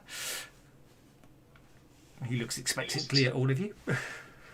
Just mention that my adoptive father referred us to him. I'm not sure if he's ever done business or it's by reputation, but he was told he was a relatively good real estate attorney. Well, intriguing stuff. I see. Well, oh yes, I see. I don't recall ever doing any business, but anyway, yeah. So Okay, so please give me the details. What's the location of the establishment and everything else, and need proof of ownership and everything else, and then we can start. We could process all of this right now. It's not a problem at all. Well, Mr. Nakazumi will present him with whatever he requires legally wise, commenting on the fact that he's just getting old and it's getting to be more trouble than it's worth. He's ready to retire. Indeed. Okay, on announcing the location, Mr. Rollins sort of has a slight twitch. You pick up on. He goes, "Oh, that's interesting." I happen to.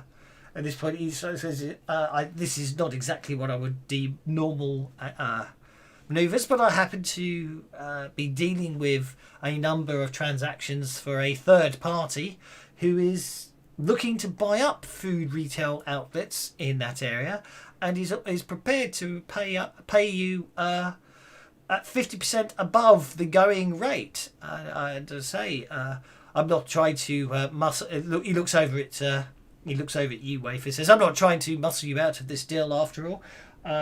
And I just feel that it's only fair to give Mr. Nakazumi all the pertinent information if he is looking to sell his property." Well, Mr. Nakazumi's preference is to sell it to his old friend who will keep the character of the place that he worked so hard to build intact. Well, indeed, I can understand that, but as I say, I mean, if you're looking for retirement and all that, obviously 50% above the going rate for the value of the land there is not to be sniffed at. But as I say, I'm not trying to muscle you out of the deal. I just want to make sure that if Mr. Nakazumi signs me on as his lawyer for the purchase of his property, that he has all the pertinent facts. Bobby Man thinks 50% sounds large. Well, indeed, but as I say, the other party I'm helping represent in the area is quite eager to acquire food outlet properties in the Barrens. Mr. Nakazumi is going to shrug and tell him that his money has no value against his old friendship with Master Jack. Well, indeed. Well, okay, I understand. So, if we can get all your if you wish to take me on as your lawyer, Mr. Nakazumi, we just have to fill out all these forms here, and once you've taken me on as your lawyer, then we can start. Then I can turn to. He looks at you, Waif, and says, "Then we can start the process of transferring the funds." Okay, back to the cyber world, which obviously everything happens much faster, but obviously it still takes you time to analyse everything. Just need a hacking roll to copy the data onto your data, onto your data jack. You could just copy it and encrypt it for me. You don't need to decrypt it before you copy it. It obviously gives you the ability to deal more with it later. Okay. Am I able to get assist supported on that?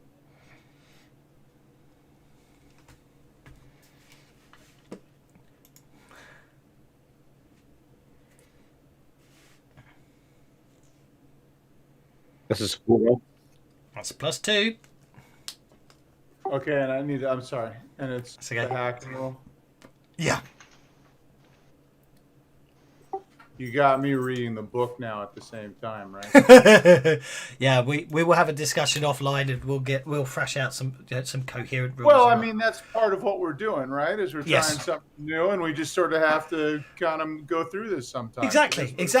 I mean, the thing I like about Sprawlrunners is it's a framework, and obviously you can build on it how you want, and that's obviously what we're doing. Okay, you're going to get +3 here. Which again, that's absolutely fine. With the +3, you're able to start the download of the encrypted data. Okay. And I do have the other one, that the other utility I have is the decrypting. So once that should help. I have that too. Yeah. So Well, there.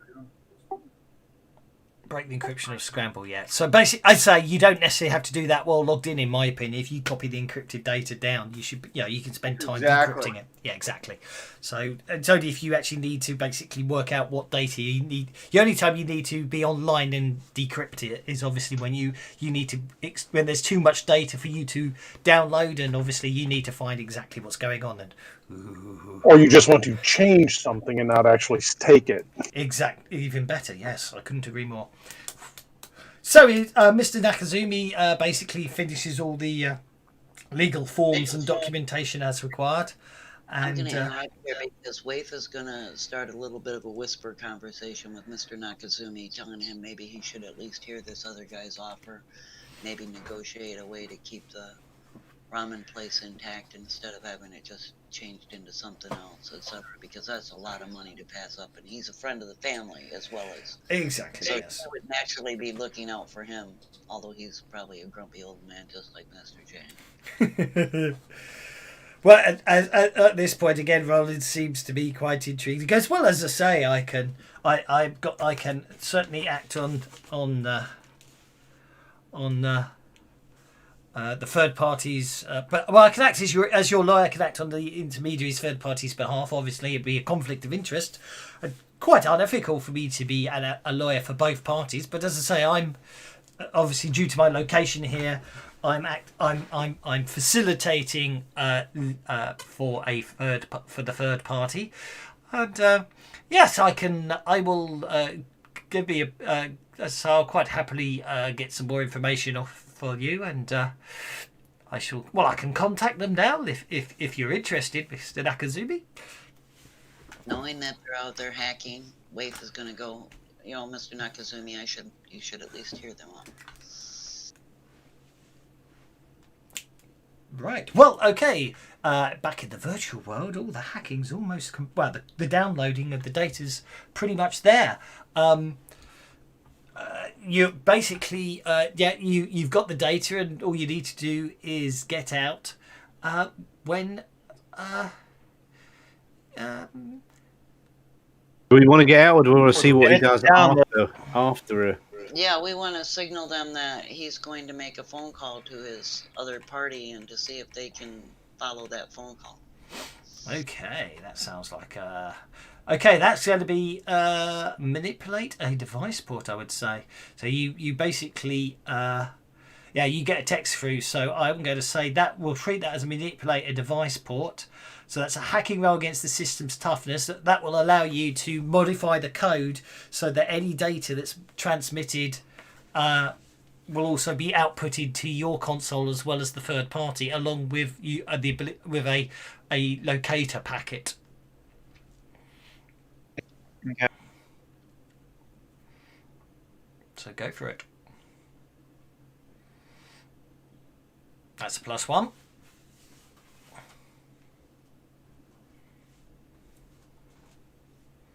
Bueller. Bueller takes time on his code. He thinks it through properly and always gets the better result for it. +3.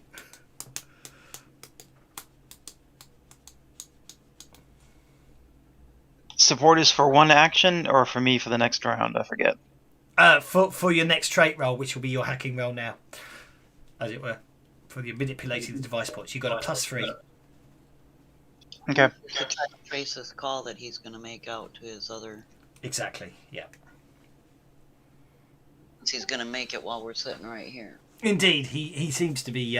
He's tapping into his system. He's logging on as we speak. So that would be just a nice hacking roll +3 from Donahue to manipulate the device port to add in the ability to track the call.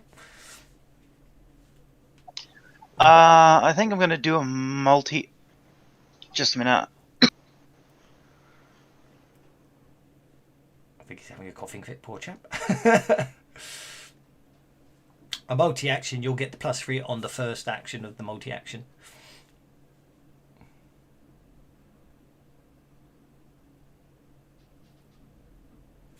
I think we lost him. Ah!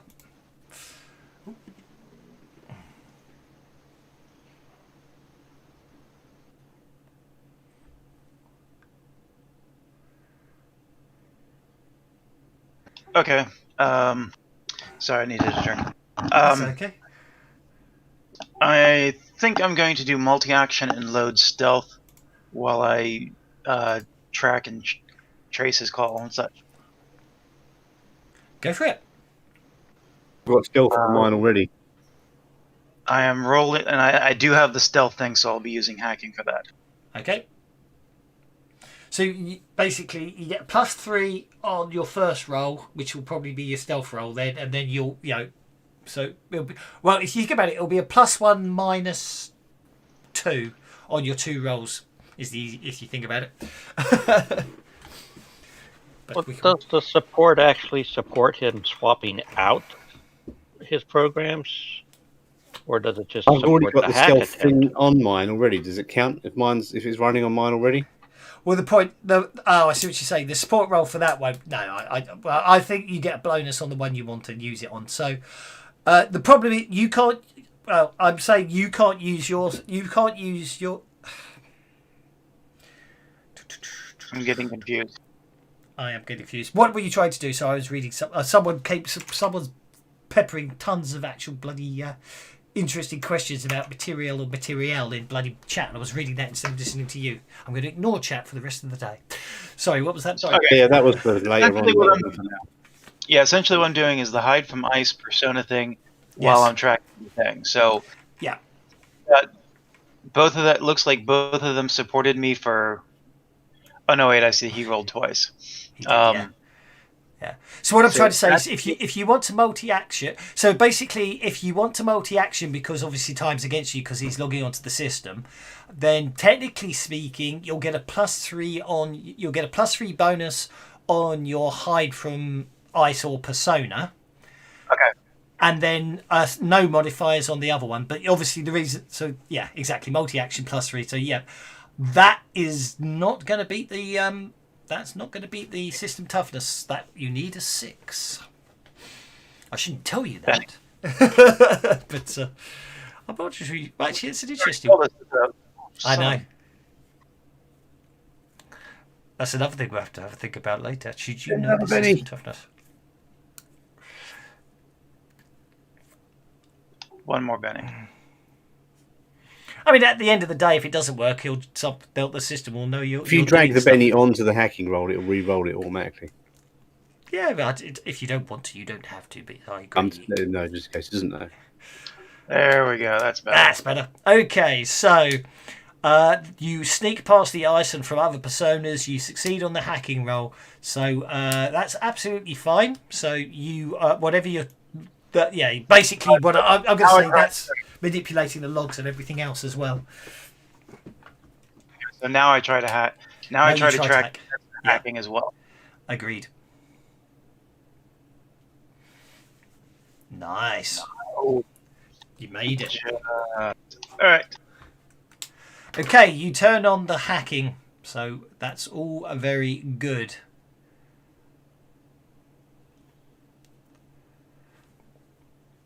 Okay. Okay, so basically what I will say is at this point you do notice you do get a warning up that a access ice has been activated on the network. It's not actively tracking, it's just basically, it's obviously that it's been activated on the network, but obviously that's all that's happening. It's just sort of the system's loaded up and access ice, as obviously he thinks maybe something's going on. In the meantime, back in the real world, Rollins starts up the communication. It just seems to be pure text-based communication. The feedback he gives you is obviously the information that he's contacting them. From your perspective, up in the virtual world, what it seems to be going on is, yes, he is opening up a conflict. So he just says he's sitting here with the owner of one of the food shops in the Barrens. The information coming back is what's the asking price, and the Rollins is going back with the details on that. In the meantime, you've got your trace. You've got your 3D network map up of the city, and you can see it's being bounced around quite a few nodes. So obviously, someone's obviously trying quite hard to hide their destination. But So Rollins comes back with interestingly enough, because I'm assuming you are able to communicate with each other. Interesting, the figure he tells the third party is higher than the figure he's been discussing with Waif and Mr. Nakazumi. So he's obviously trying to skim some money off the top for himself. And basically, the information comes back basically saying it will take a bit of time to organise the money, to sort the money out. We should basically arrange another virtual meeting in 2 days to finalise the purchase. And around the same time this happens, you finally get a ping on a location, on the source location. It appears to be a sort of. It seems to be located in the Barrens. Obviously, you'll be able to track the location down with a bit more information later, but that gets you the tracking back. Rollins comes back going, well, the third party appears to be quite interested. He seems quite amenable to the price we discussed. He just needs to transfer some funds around and requests if we could have another meeting in 2 days to finalise the purchase. Well, Mr. Nakazumi is going to point out that he hadn't actually agreed to he wanted to hear their offer, but that he'd like to go back and talk to his old friend Zhang anyway. Well, exactly. Obviously, in 2 days' time, they can rearrange. Well, obviously, he goes on the price he's obviously been talking about which is 50% more than Mr. Nakazumi came in with to begin with, and obviously he says, obviously, yes, understandable. As I said, we've got 2 days. Well, is he willing to schedule an appointment right now for when we come back? Well, he says, basically, if I pencil in an appointment for... And he does give a time in office hours, obviously, so it's like midday, 2 days' time.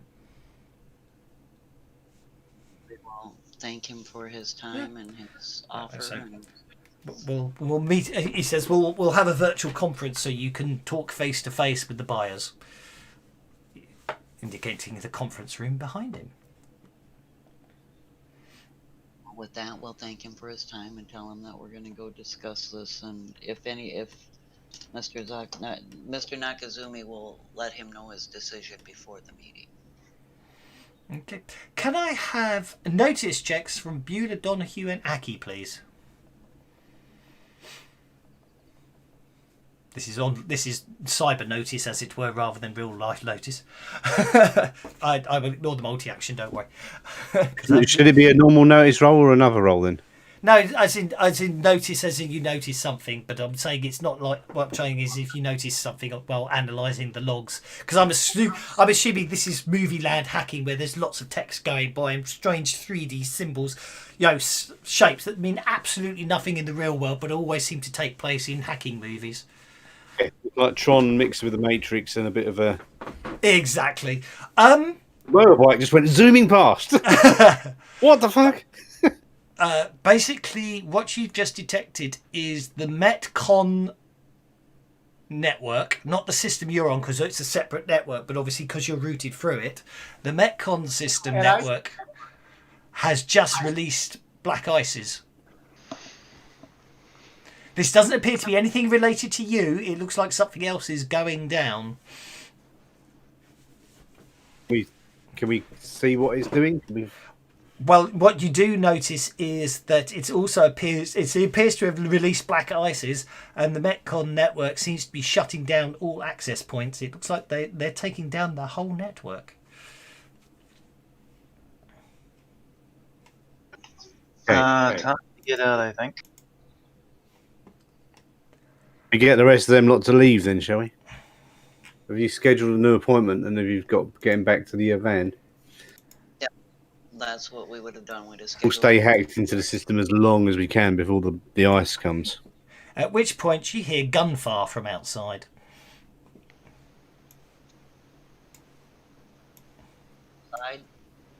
All of you hear gunfire from outside. Well, since we were already set the appointment and we're preparing to leave. Yeah. I think we'll go ahead and continue. Any bullets ricocheting off of our Look at off that of tree. our van? I'm assuming we're not that close.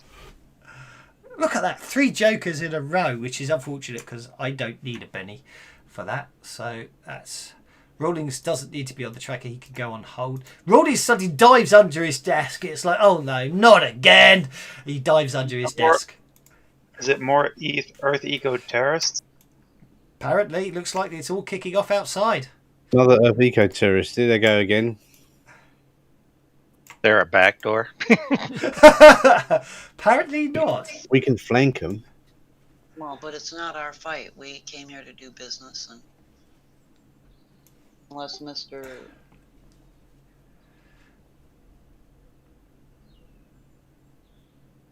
Jeepers creepers. unless They are dishing out big amounts of damage out there. Am I assuming the front of our van is where it says P for Patreon and the arse end is where we're sitting, yeah? So we can open the back doors without them seeing us, maybe?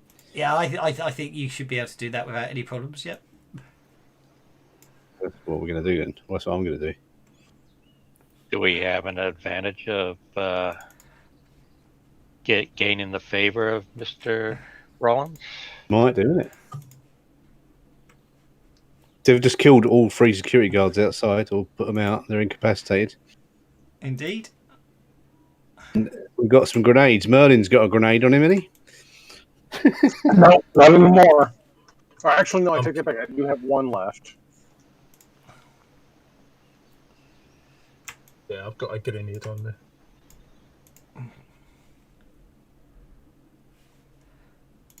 I'll just get rid of these ones out of the way. I wasn't expecting to get a joker, but that doesn't matter.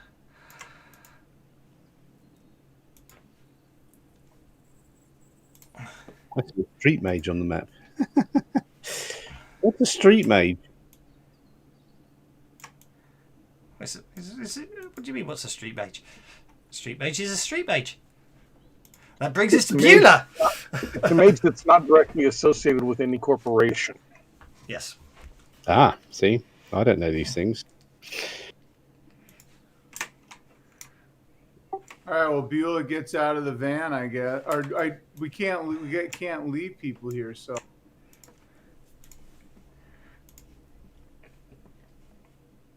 Yeah, I would recommend just sitting tight, guys. At this moment, we're just all innocent bystanders. Well, indeed. We'll put Beulah on hold because he's got the joker. Aki, do you want to go on hold as well?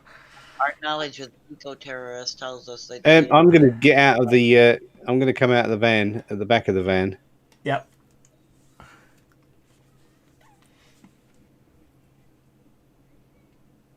And just have a little peek, see what they're doing. I'm not going to. How many? I can see what there's loads of them, isn't there? So I don't want to get. I don't want to engage them. What's going on there, huh? They definitely, as I say, they seem to be storming somewhere rather than. Well, they seem to be storming the building rather than being involved with you lot.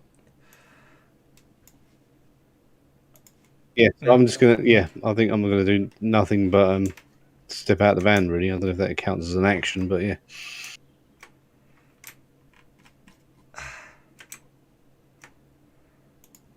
Let's try that again.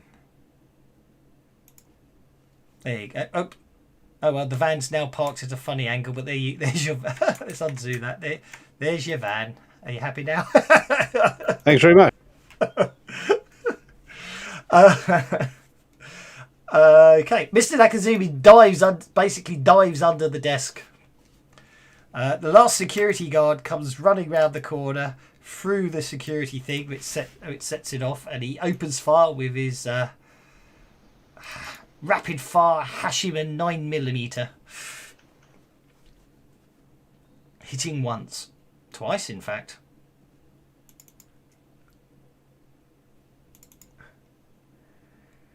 Killing one of the terrorists, by incapacitating one of the terrorists. Brings us to Queeg, with Pow Pow still in the backpack. Yeah, I think all I'm going to do at the moment is pull the backpack off but I will not let the cat out of the bag yet. I've got to get And that. go on hold. Okie dokie. Bodyguard number 2. I am kind of making the assumption that when he held his pistol, he was also holding my broom. Yeah. Bodyguard number 2 reaches inside his coat, pulls out an SMG, and starts moving towards the door. That brings us to Merlin. Bodyguard number 2's drawn an SMG. He doesn't pick. You don't get the impression he's coming for you, Merlin, but you know what I mean. Well, yeah, you wouldn't draw a gun and then run at the guy you're shooting unless you are shooting as you do so. So yeah. Merlin is going to step into the doorway here. He is going to cast lots of armor around. So okay. Going here. The cat's in the bag. Can I still cast on the cat? You know he's there. I don't see why not. Okay. In that case, we've got. Let me get my modifiers here. Come here. Dum dum dum dum dum. So we're gonna hurry. So that's 1. 3 is 4, 5, 6, 7, 8, 9. I will use 9 of my. I should have.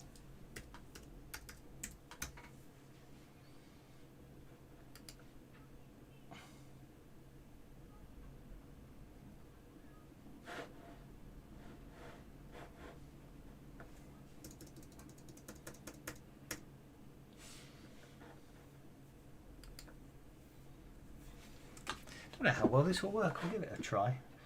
I forgot to do it earlier.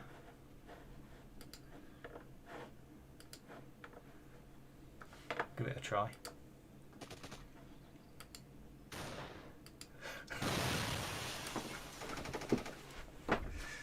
Yeah, I should have done that instead of telling you what you could hear. That's nice. That's a new feature.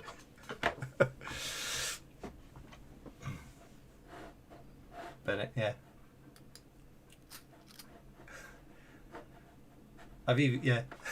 I'll have to work some more out. It seems to work. I don't want it too much because obviously you guys are talking. So you have successfully cast deflection on who? Basically everybody that's in the office, and they also have the hurry modifier.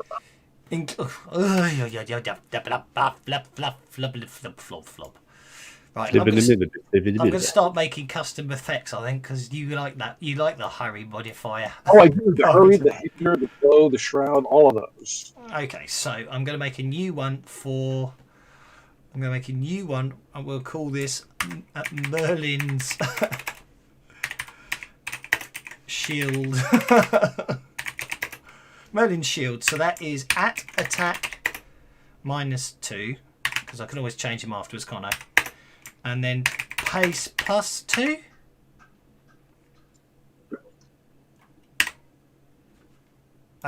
That's.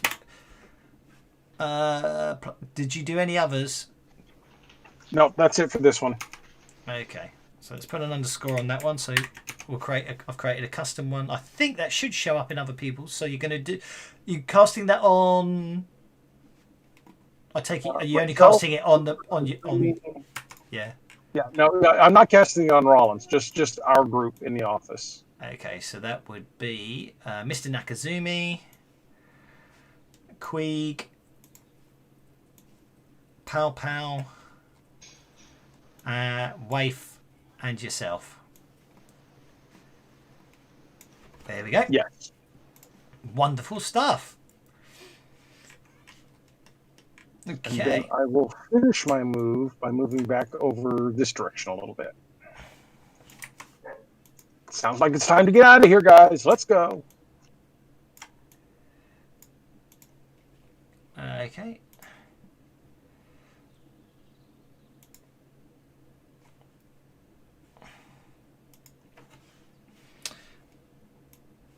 Where is the mother?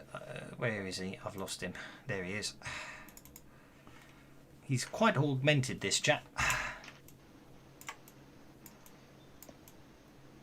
He literally runs up the down escalator without any problems at all. Literally, his cybernetic legs go pounding up as he runs up the corridor. Brings us to Waif. I'm gonna tell Mr. Nakazumi to stay here with Rollins where it's safe, and she's gonna run out there to see what's going on. Okay. We technically don't know who's there yet. No, you just know there's a gun. You could just hear some interesting stuff going on outside.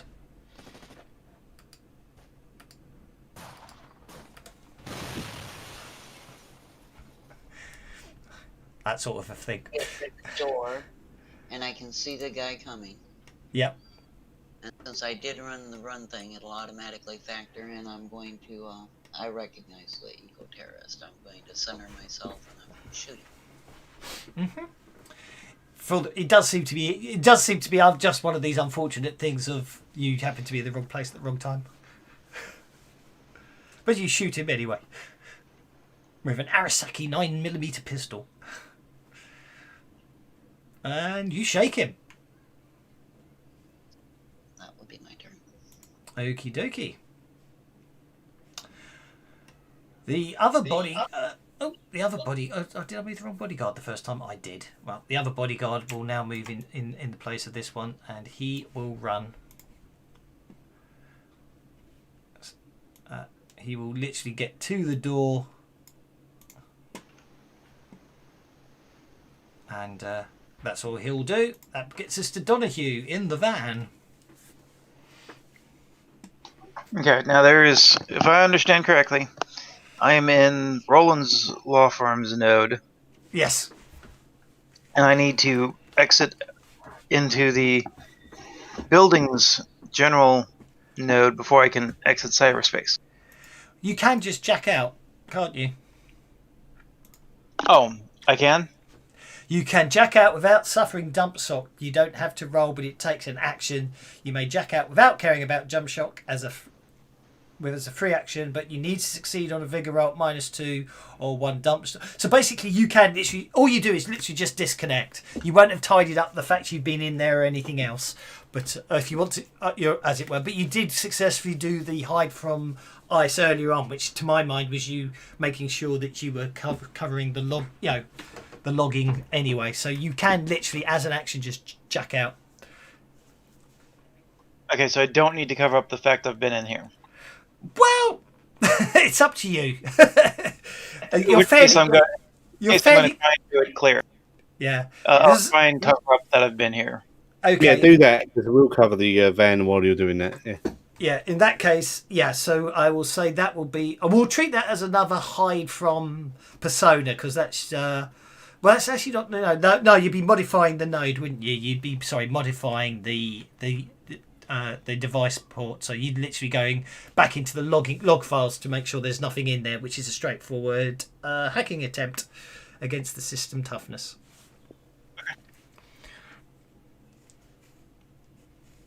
I'll penny that.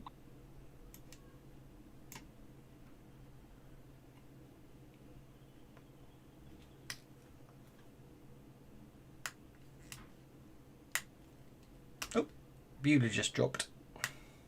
When I said jack out, I didn't mean literally, mate.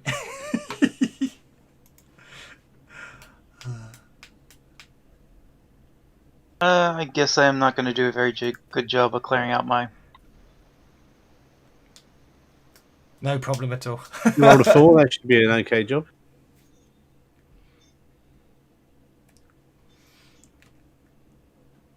But it's target number 6. Target number 6. Fortunately, You got no bennies left.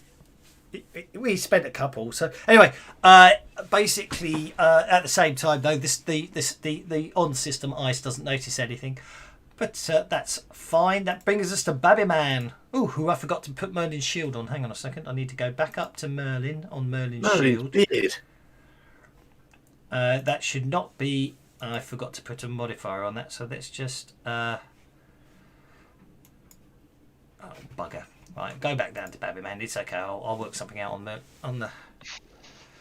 I forgot. I'll sort that one out now. I was trying to be clever, but I've to make it 5 turns.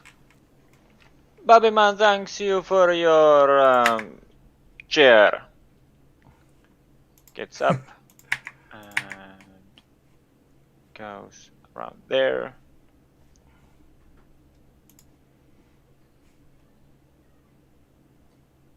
And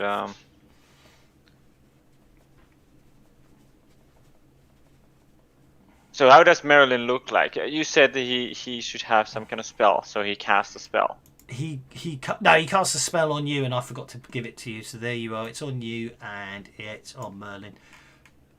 If you remember, you've got that thing where you're encased in light, and then it shrinks down until it forms like a sigil on your chest. Okay. So I go to him, I tap him on the shoulder, and like, good man, whatever it is that you're doing it very well. And I will try to make him feel good about himself. I like the sound of that. That'd be a nice persuade one. Oh, that's a +2 on your next trait roll, Mr. Merlin, sir. Yep. Coolness.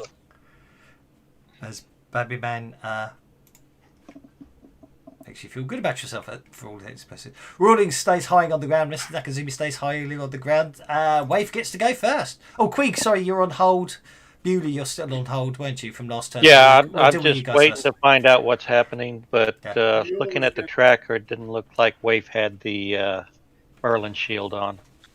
Yeah, but Wave should have the Merlin shield on, but it's not showing up, is it, for some reason? Sorry, Beulah. You were talking, we talked over you. I showed Okay. up in my run because it increased my pace. Yeah. Beulah got bounced, but the Beulah was going to hop out and take a shot at wanted to stay near the van, but would take a shot at one of the terrorists. Okie dokie. So you will hop out. I will deal you a card for this round. In the meantime, you're going twice in a row. Nice. So in the meantime, what you're going to do is you're going to hop out and take a shot at one of the terrorists. Be my guest. Okay, I just need to see the map again. Oh, hang on, there it is. Yeah, I was going to say, when I said you could jack out, you didn't need to take me at the literal and jack out of Fancy Grounds and Discord completely, mate. Yeah, I don't know what the hell happened. Sometimes it craps out, but I'll take off. There you go. Actually, I do have a jacket. I do have a jacking in sound effect.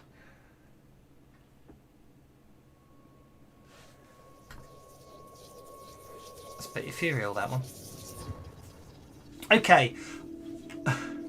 So actually that's a... Oh, you did it as a... You did that using shooting rather than your combat tab. Which is okay. That's fine. Okay, so you hit with a raise, and then you get to roll for damage. And I'm giving you a manual Joker bonus because you did actually have the Joker last round, but I forgot to let you. Wait, so you got disconnected. So he goes down, and then it's back to you again. So now you get to act again this round, if that makes sense. So that was your last round with the Joker. Now you're acting again on the Ace of Spades. So for all intents and purposes, it's like you get to go twice in a row.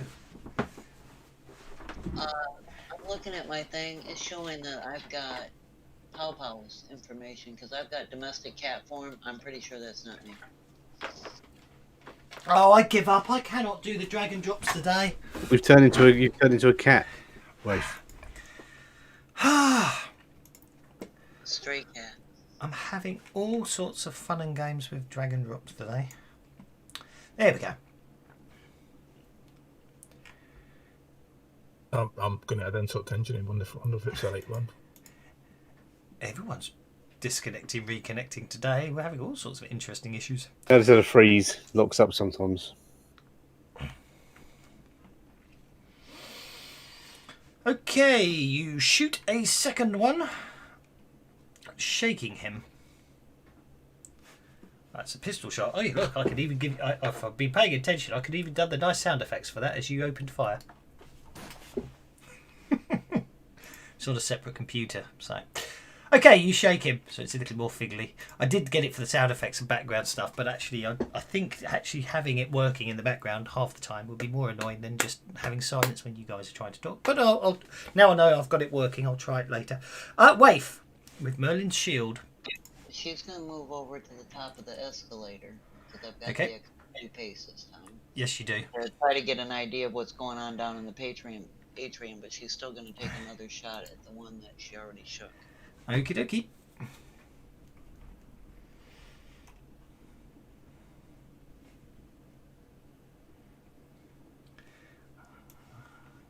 Might spend a penny to unshake him.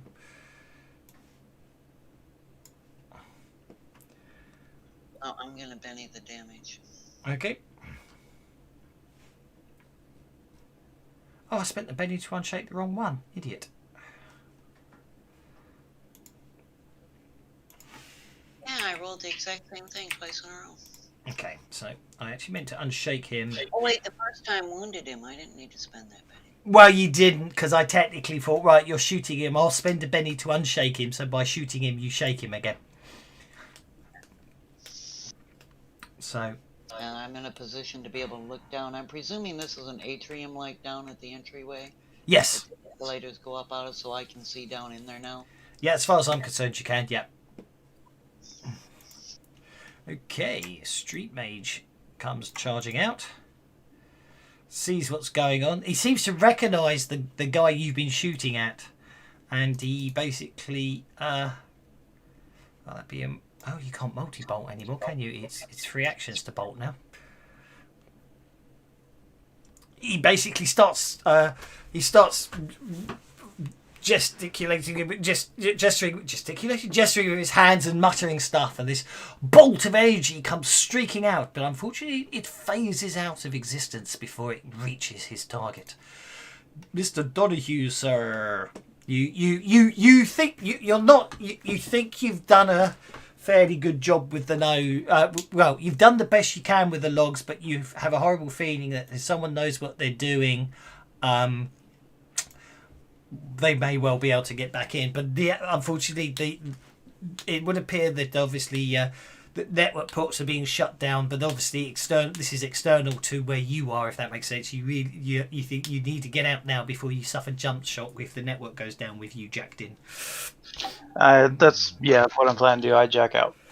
Okay, that's just an action to jack out, so that's fine. You can obviously still do you can technically multi-action by jacking out and doing something else as well if you want to, but I've noticed you've ended your turn, so that's absolutely fine. Bodyguard number 2 steps through the door, and he just takes up a defensive position outside the door. He doesn't actually seem to... He sees what's going on out there, but he doesn't seem to take an active role in anything. It seems to, obviously, as long as all this action's going on at another business in the same building, he's obviously not paid enough to intervene. Aki.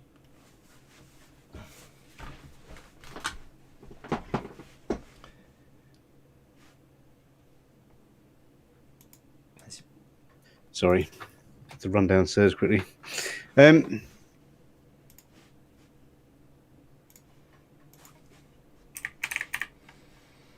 going to run there. Just walk there. I'm not even going to run. I'm just going to walk slowly.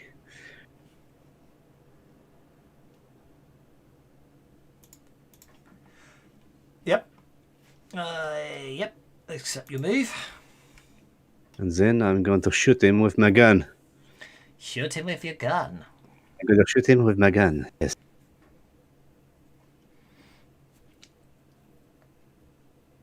You son of a bitch.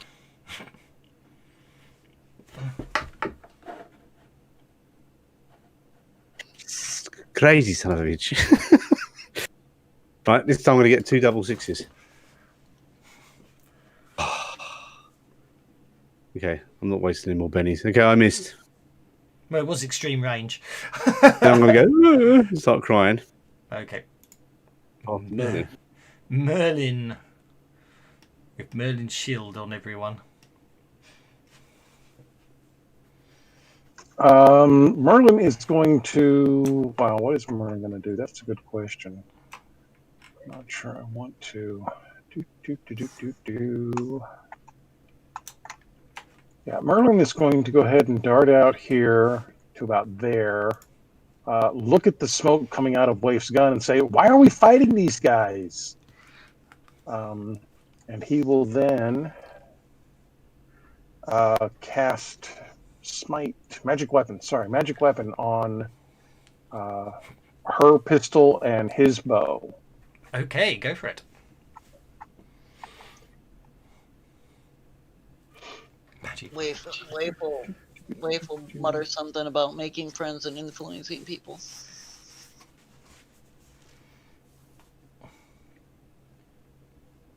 And I think I'm going to add the armor piercing effect to that.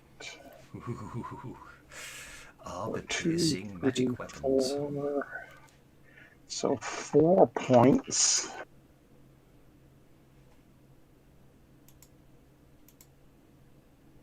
Yep, there we go. Okay, so that is... Oh, you've got to open it up, Kevin. Okay, so damage +2, comma, AP +2. I think that should work. We'll find out in a minute. And on Waif as well. Correct. And that is my turn. Okie dokie. Security guard, the last surviving security guard. Well, he's Waif needs the AP2 on hers. I thought I typed it in. Yeah, AP +2. I'm not seeing it. Probably because I haven't tabbed away. Oh, well, you see.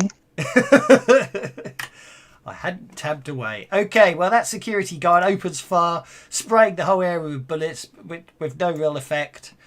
And the terrorists are going to fight back, advancing onto him and using their... Ooh. Ooh, he gets a gun jam. Which means he will be distracted while attempting to fix his gun. Okay, this one here is literally going to charge past into the atrium, setting off that... well, actually, the other guy already went through there, so that's already flashing on alarm.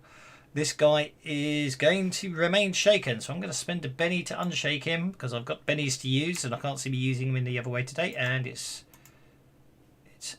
which one is it? It's number 5, which is not that one, it's this one. He's going to step across to here. He takes a pot shot at the security guard. Missing. Oh, no. Yeah, missing. That brings us to Babby Man. It's very noisy out there. Lots of gunfire and explosions.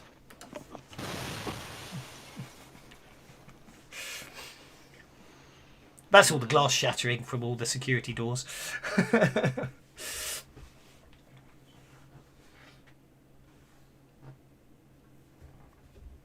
Mr. Babby Man is Using the Celestians thing, are you?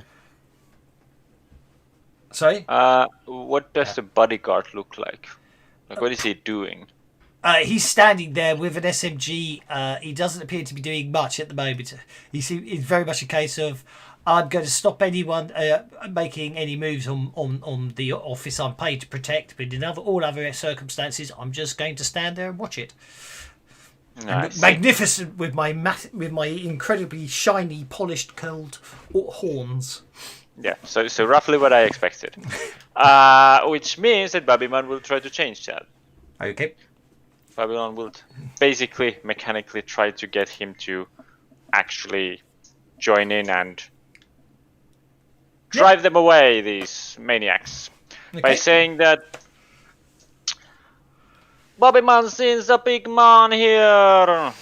Bobby Man sees a purpose. Bobby Man sees... smells the corruption of money. Bobby Man knows Mr. Guard better. Mr. Guard wants to go and show how he is better than these little puny people. Bobby Man knows that Guard will be very successful. Indeed. It's one of the side effects of Mr. Babby Man that he can fit all of that into 6 seconds. Because obviously, that's how he hears it, but to everyone else, he's able to fit. That's how everyone else hears it, but time-wise, it is compressed. Don't worry, I'm only having fun. Make a persuasion roll, please. I'm not going to stop anyone role-playing ever. I don't care how long it takes. Within reason, obviously, a 10-minute eulogy in the middle of a 6-second combat round. I have an edge that says that I will... Get a free roll. Sorry. Yeah. You get a free re-roll, yeah. So go for it. 7. Okay, you do in fact influence him, and he does in fact agree with you, and if that works, basically, you basically looks like he's feeling small now. He is. He does appear to have shrunk, doesn't he? They swapped around. I'll stretch him back up again.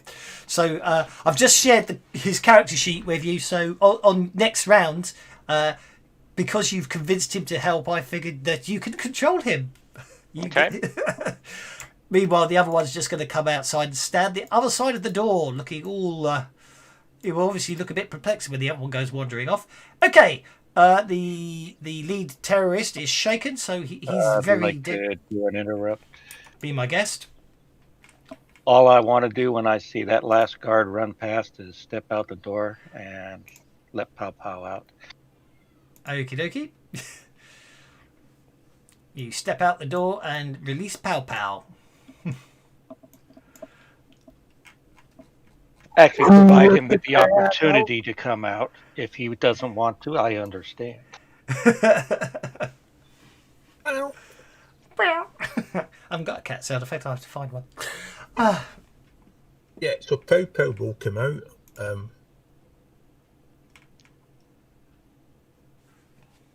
Pow Pow's somewhat confusing. So everybody's shooting. Yes. I take it. Very much so. And you forgot to do something. Carry on. I'm a wee bit perplexed with Mr. Nakanumi on his own. I'm a bit worried about that. Right here at the door. And you have my broom.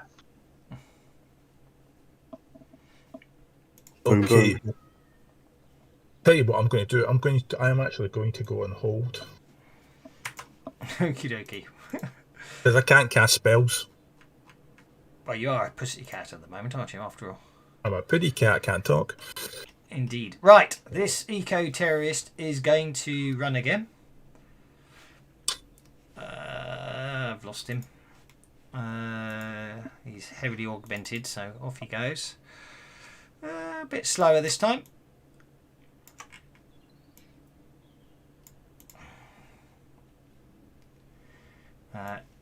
Once he reaches the street mage, he shoots him. Try that again. That looks better.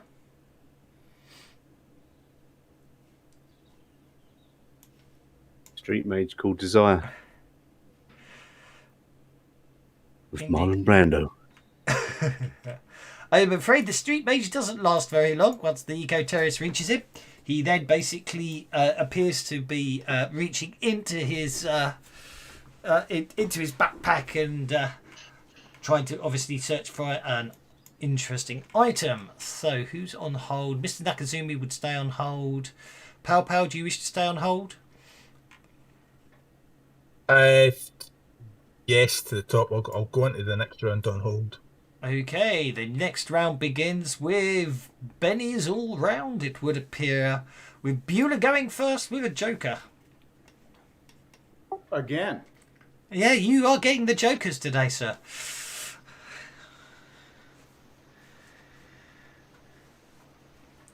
Medium range shot with your pistol.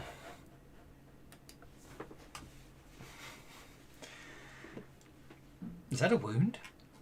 It is. Another eco-terrorist is shot on the steps of the Metcom building. And yeah. Anything else? No, Beulah's trying to stay by the truck so that he can hop out the van so he can hop back in and get us out.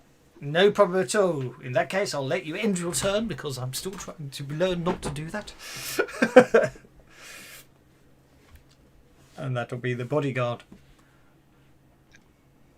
who won't actually do anything, so we'll just skip straight on to, he will basically, he's got the joker, but he'll stay on hold with the joker. Can I request an interrupt? Yeah, Wave saw the one that she's been trying to take down, run and kill the street mage, so she's gonna first run. Yep. Pow Pow is requesting an interrupt, so he might. I don't know if he's going to benefit you. So just before you run, Pow Pow, what are you up to? What Pow Pow was going to do was drop shape change. Mm-hmm. Okay, you look human again. Yeah.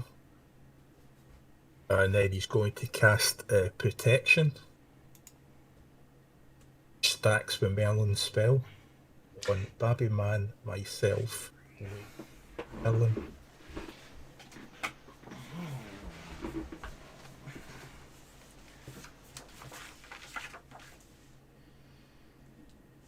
We had a discussion about this, didn't we? It does stack here, but doesn't in path. Yeah, because he had a deflection bonus and I had armor. Ah, right. Yeah, he calls it mage armor, but it is deflection. Oh, then in that case, Yeah. they will stack. Yes, that is correct. And I get a raise, and I'm casting that with the more armor option. Yeah, because you're actually affecting the attack rolls against them, whereas this is actually adding armor. So with the more armor option, that more armor, 4 points, 6 with a raise. So that's 6 points of armor on Waif and 6 points of armor on who was the other? 6 points on Babby Man, 6 points on me, 6 points on Ellen, 6 points on Waif. There's Merlin. There we go. My God, you guys are indestructible. And then Waif, you start running as you feel. And then I stop and I center myself and I take another shot. Go for it. So let's see. You're -2 to hit with 13 points of toughness right now. That's quite impressive. Oh, I'm spending them.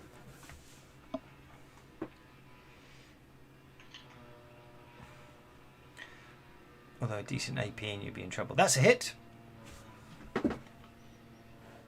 With your pistol. I really ought to put that in front of me so I can just move it faster.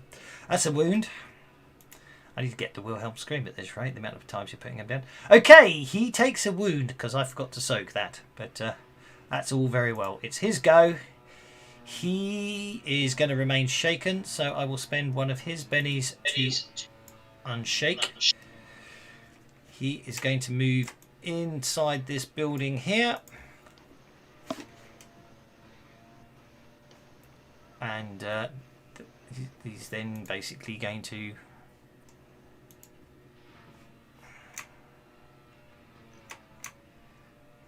run back out. After a few seconds, he runs back out, which gives him another 6 inches. So he literally ran in there, he disappeared for a few seconds and comes running back out. Merlin. I don't think I'm interested in making people and influencing friends. I think we just need to go. And he will run. With my run guy. Mm-hmm. He will run back in here and grab Mr. Nakazumi or Nakazaki or whatever. Yeah, and say, it's time to go. It's time to go. Let's go. And then kind of back out. Okay, and you bring Mr. Nakazumi with you, who for some reason is targeting someone. Why? I'm not sure why, but anyway.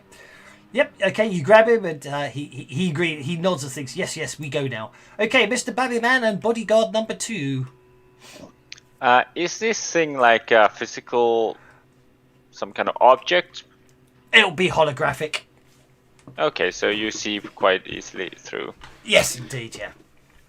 Okay, in that case, Mr. Bodyguard will go in that direction, so he can. Actually, how do I target for the bodyguard? I think you would. What you'd have You to do. click on the bodyguard.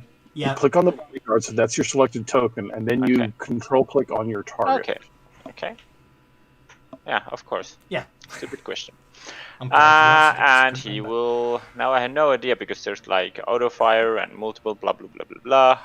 What happens when I just click on the SMG? It should auto fire. It should do. Yeah, it will auto fire automatically because these guys are all combat augmented. So you double click it, all the edges and everything will apply, and it does it all for you. Okay. He hits once.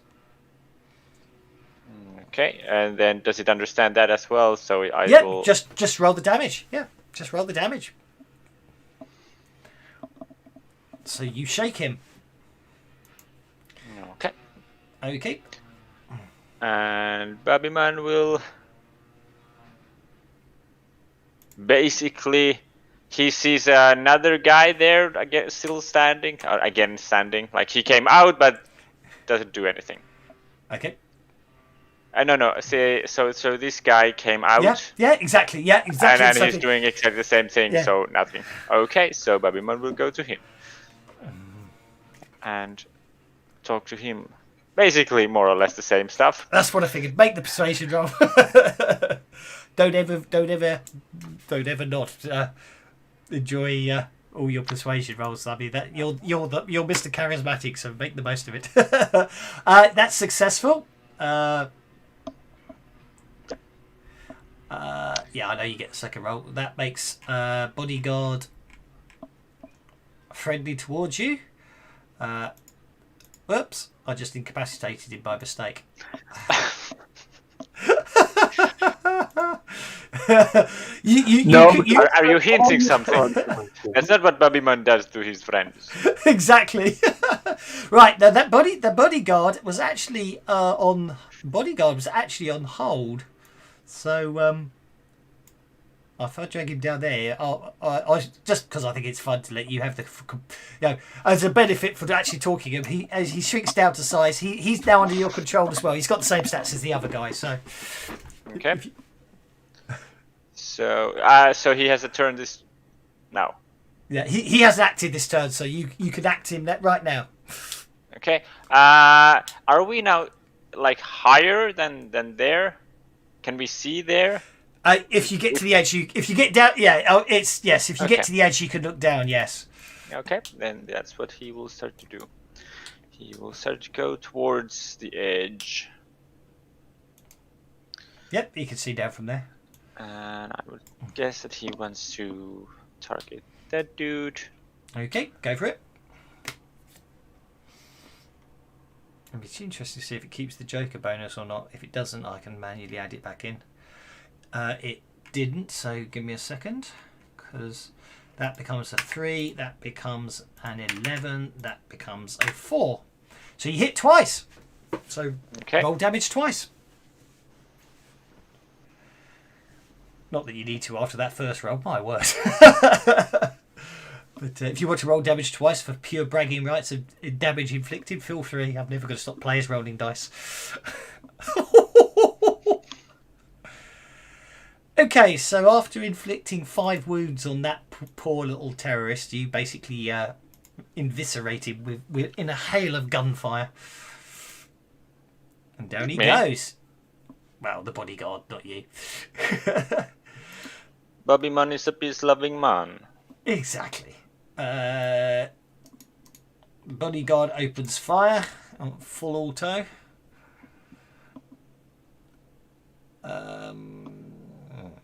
Hit with raise. 2 hits. Interesting. I didn't think I gave the security guards rock and roll, but I think it's not picking up the fact they're meant to have recoil, but I'm not going to worry about it. Obviously compensated into the Hashimad rapid fire light gun. Right, that kills him. And that brings us to Donahue. Right, you're out of the system, and it's carnage out here. Now you're back in the real world. I can see one guy left. Yep. You get the idea.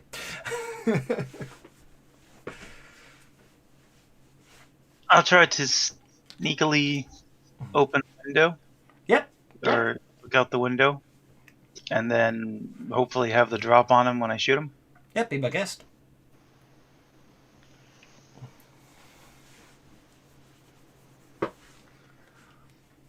Just don't shoot Beulah. Oh, that would be amusing.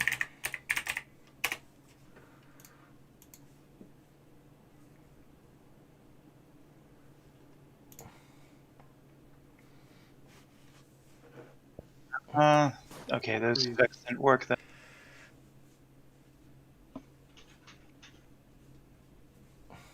Because it didn't apply the drop for my smart link. Because you applied the drop on yourself, which means that everyone gets +4 to hit you. Oh.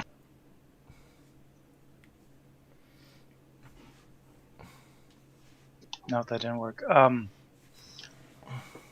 But with a drop, I should hit him since it's just difficulty 4.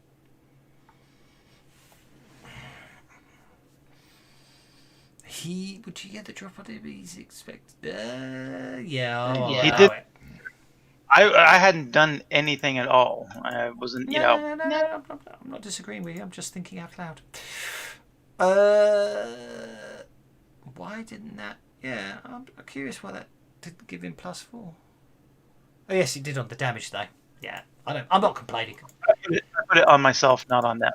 Yeah, that's absolutely fine. Okay, down he goes. Not a problem at all. That brings us to Aki. Looks like they're all down.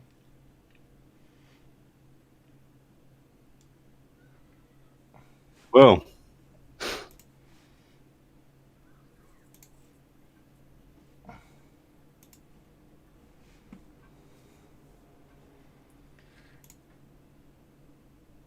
you're running into the building.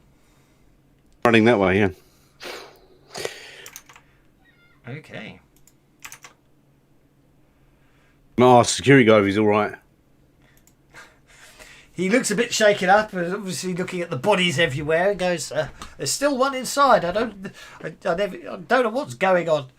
That brings us to Queeg. Unless there's anything else Mr. Aki wants to do, That'll do. Mr. Queeg. I'll just move ahead, and as soon as I see where the other guy is, I'll act as a shield for Mr. Nakasumi. Okie dokie. You act as a shield for Mr. Nakasumi. That's absolutely fine. We're on to the fourth round, and what do we have? We have more bennies being given out. I'm definitely thinking it's time to drop the deck back down to 2 jokers. Aki gets to go first. Joker is more fun.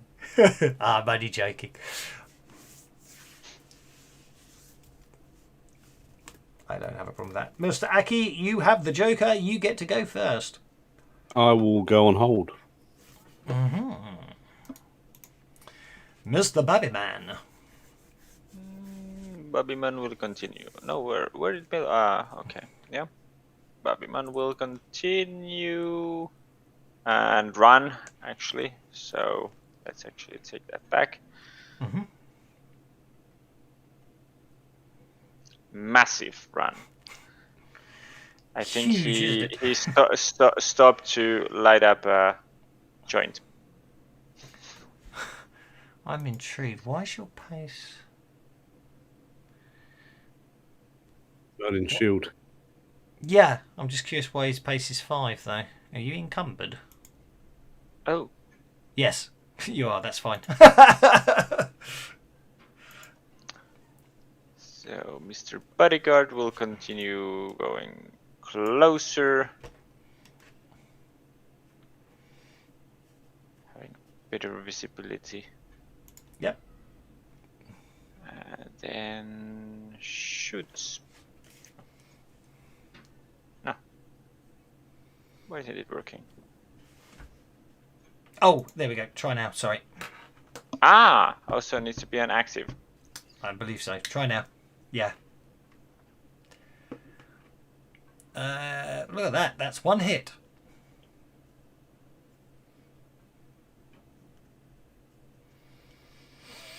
That's 2 wounds. I do believe he has some bennies left. He has 1 benny left. So he'll try soaking that, which he fails to do. He's in a bad way. He's on 3 wounds at this point.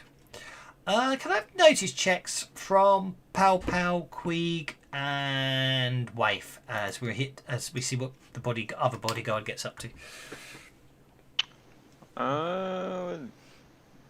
He doesn't have targets here, so he will go and help his pal. Okie dokie.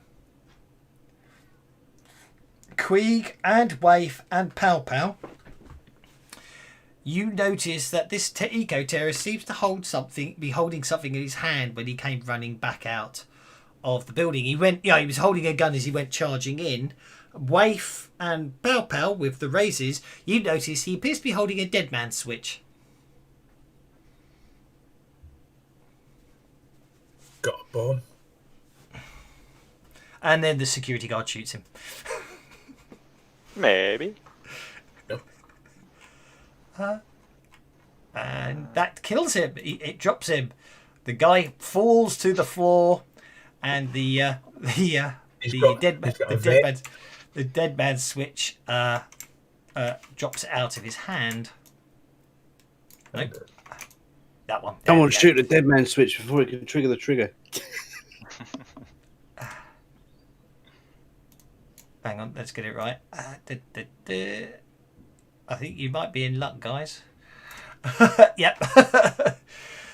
As there's a massive explosion. Fortunately, none of you are in the blast radius. I really should have changed my dice colour for that, but anyway. As a bomb goes off over there. But the chaos of the carnage is raining down, but the terrorists seem to be stopped. Waif. There's a huge explosion, blast of debris and shockwave that comes rushing towards you, but basically doesn't catch you in it. I'm gonna yell to the others, we need to get the hell out, and I'm gonna head for the escalator going down. Indeed. Now I'm very much aware this is going to do it everywhere, but obviously after the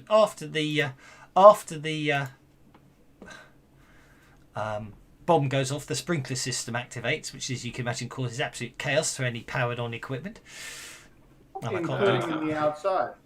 I know, because very efficient sprinkler system. It makes it start raining outside as well. I know, but who cares? It's just it was raining outside.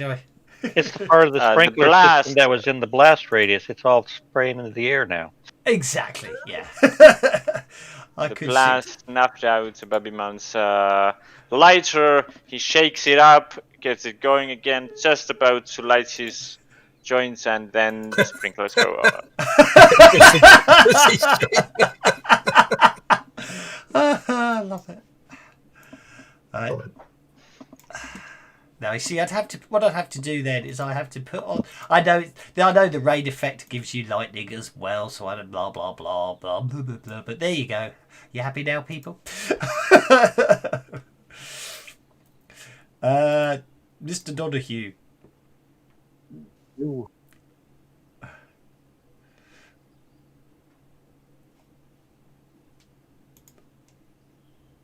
Everything's dead, isn't it? Yeah, pretty much. Unless the building guards decide to turn on us, yes.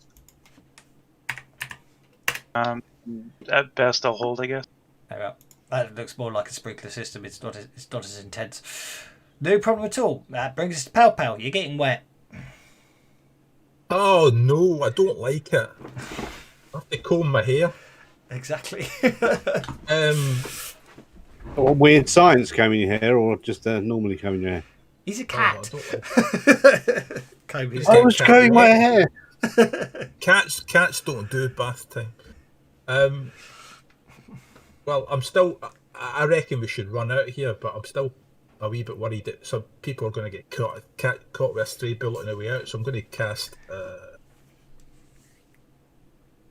protection again. But this time, I want to get Quig and I want to get Mr. As well. Okie Because they were outside my line of sight before. And if you put it on toughness, then it'll even stack with the other one. Well, they don't have it at the minute. I don't think. Rig doesn't have it. Okay. So, yeah, with more armor. Quig gets 4 points of armor, and then I'm going to run like hell. Because you're getting wet. So that was getting wet. That was on Quig and on Mr. Nakazumi, was it? Yes. Okay. 4 points of armor on Mr. Quig and Mr. Nakazumi. Let's run away, lads. Come on, hurry up. Okay, Quig. I'm going to go on hold until Mr. Nakazumi gets past me. Okie dokie. Oil engine. Security guard is going to rush back inside. Get to his desk, and he's going to basically he's going to try and make some calls, but obviously everything's down for the sprinkler system's gone off. In the distance, you can hear police sirens and probably emergency vehicles coming. Obviously, the blast's gone. The sprinkler system will shut down as well.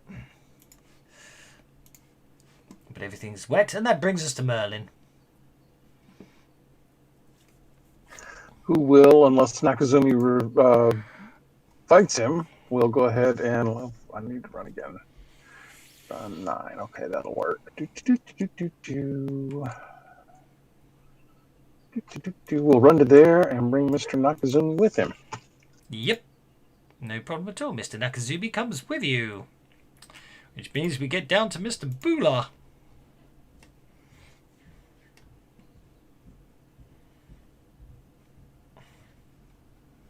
Hops in the car and gets it ready to go. Okay, no problem at all. Hops in the car, gets you ready to go. And for all intents and purposes, I think basically at this point, you will... there won't be any... There's no more real actions there. There's no implications. You're all able to hop into the van and or other forms of transportation and leave the area. Toot sweet. Definitely a case of being in the wrong place at the wrong time there. Never, you may well have... Or them.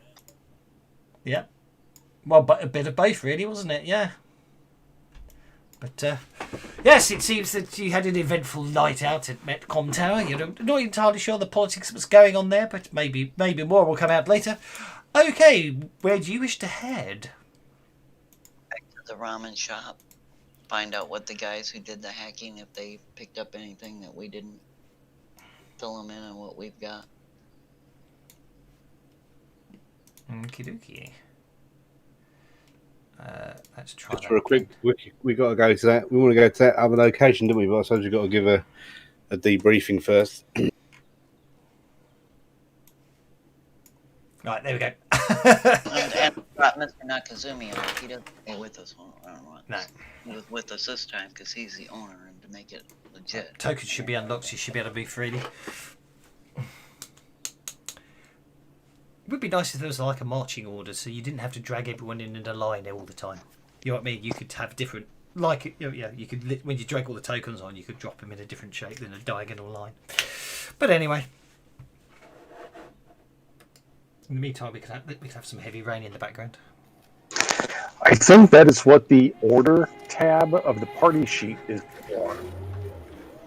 It doesn't work. It doesn't work. It doesn't automatically dragging them onto the combat train. If it did.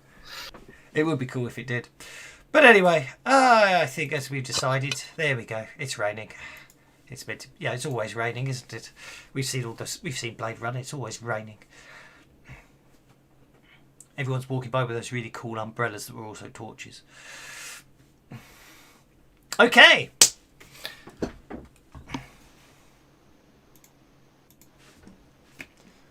Point out to him that he was calling the guy that's running the real estate shakedown here in the Barrens while we were in there, and find out if they picked up anything from that call that at least could pinpoint where it came from. Because that would be our next target. Good.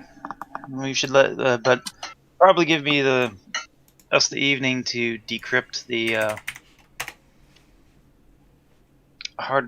information I acquired. Try and find out if we can get a better pinpoint on the location we got. I give it off to them.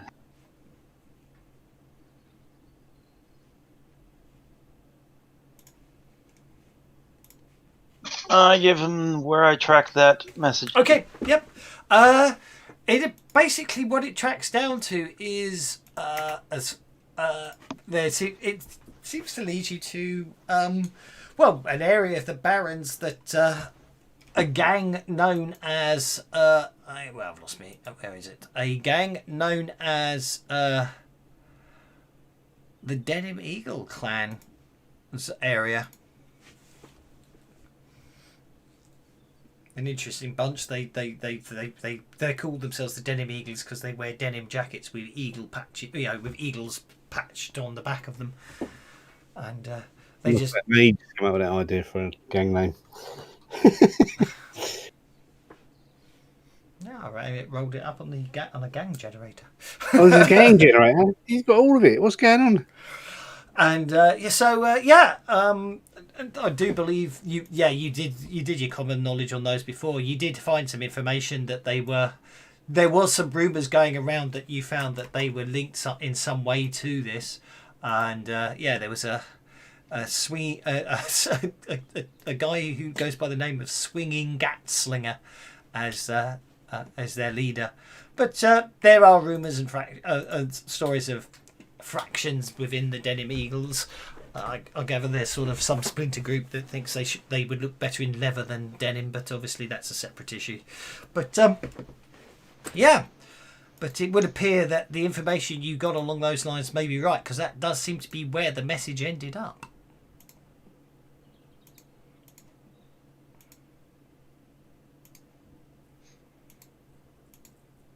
Okay, sounds like it's time to pay these eagles a visit and make them cutoffs. Or maybe wait until we have a chance to go through this information right now. You go ahead and go through your stuff. I'm just saying that it sounds like we need to. That will be our next step. This will just give us more ammo on them, kind of thing. What is all these eagles now? I thought we were going for some dogs. It's a whole menagerie. Don't worry about it.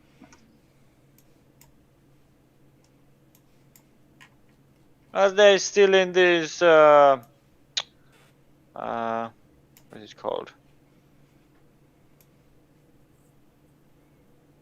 What is it called? What is it? In this kind of jungle, or in the real one?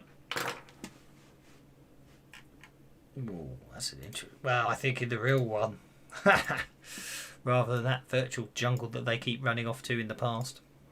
But who knows? It's up to you guys to how you want to answer that one, really.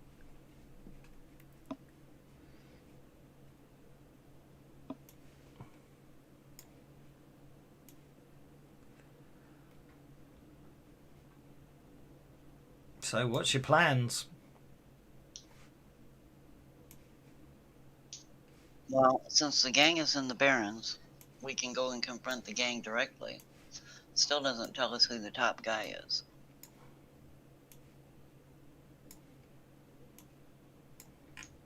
But we might be able to scare the gang into telling us. Well, indeed. So if you want to follow up on that, basically you've got the localized area, and when you get closer, you can do a nice sweep of Wi-Fi access ports and everything. You'll be able to pin down which exact building it routed to.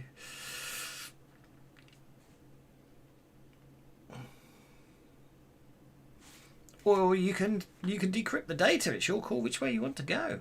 And don't forget also that if you want, you could also keep. You can make a note on the update of how you can sort of have a check on how the update of the decryption process on Mogwai's camera is getting on. Oh yeah, how is that getting on? Well, someone will need to log on and make a hacking roll to see how far the decryption's got. There I go.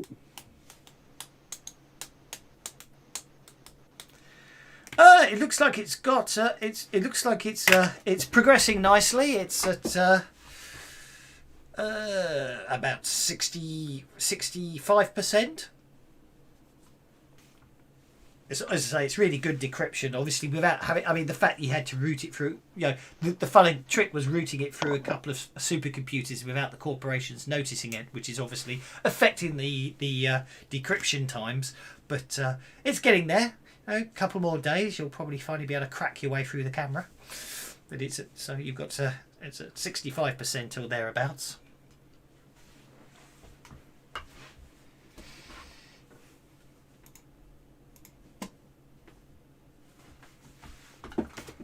So, what's your plan of attacks?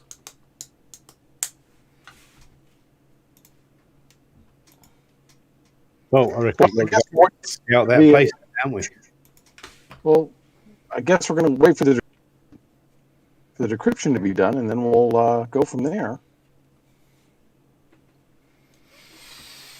Okie dokie. I mean, Sorry? The decryption of what we just downloaded, not the decryption of the camera. Yeah. Okay. In that case, actions, access encrypted data. You are either trying to decrypt the data or outright attack the scramble ice. Decrypting the data requires the decrypt utility, which you've got, which requires a successful hacking roll. Can I help him on that? Well, it looks like you got it. Yeah, you can help him with that. That was a separate hacking roll. That was just basically updating the separate one.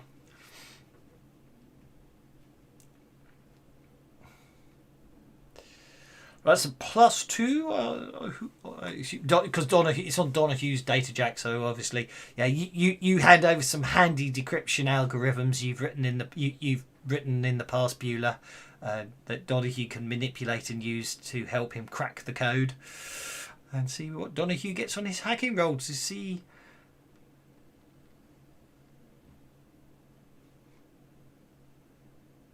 I already rolled.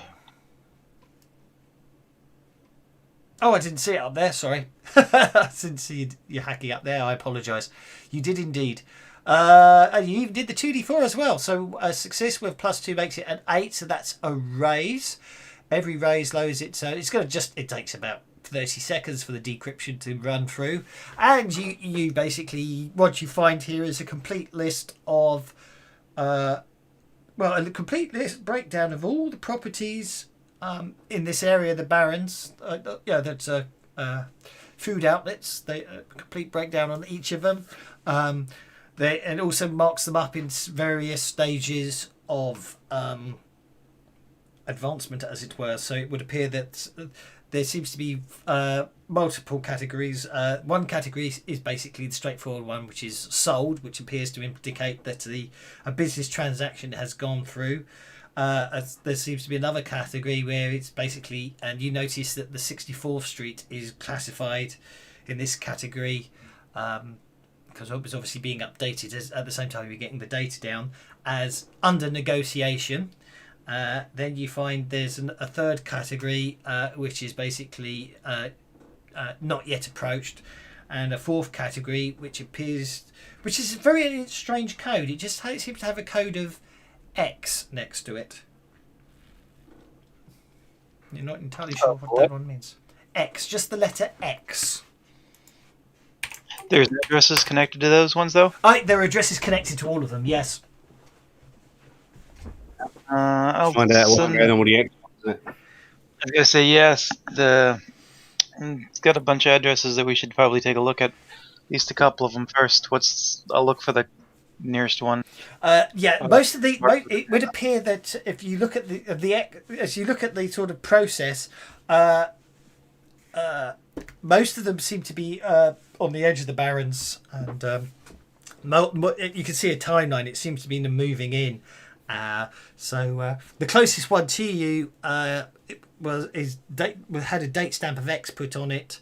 About the same time, the same night, yesterday night, in fact, actually thinking about it, wasn't it? It was only yesterday night you had your second run-in with the hot dogs, I believe. Or the day before, whichever, the same date. Can I have common knowledge checks, actually, please?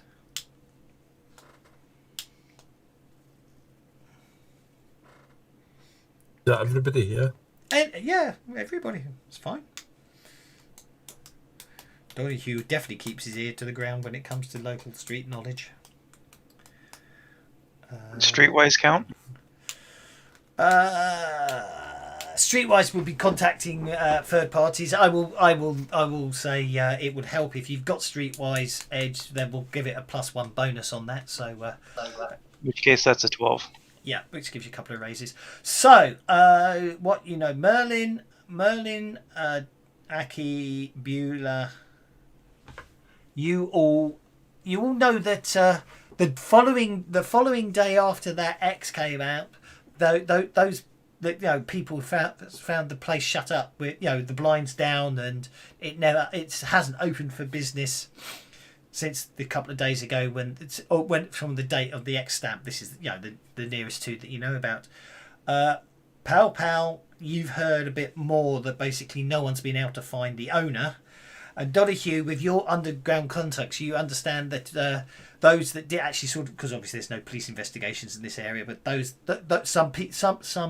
some youths did bust it inside and found that the entire internal contents of the building were gone. It was like an empty shell, but there was strange charring on all the walls.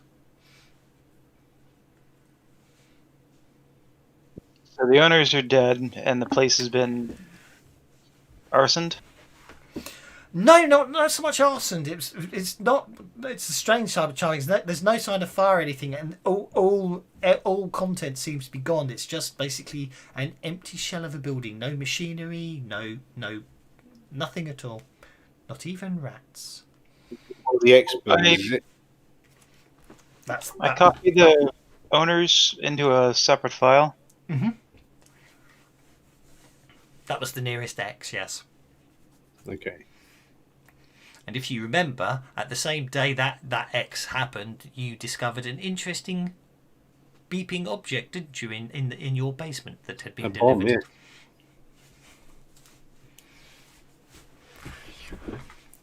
They took that apart. You did actually, yes, you did start taking that one apart, and yeah, it did, yeah. I think you took it apart for machinery parts. There were chemical elements which you probably can get analysed thinking about it. In a hurried bit of retcon there.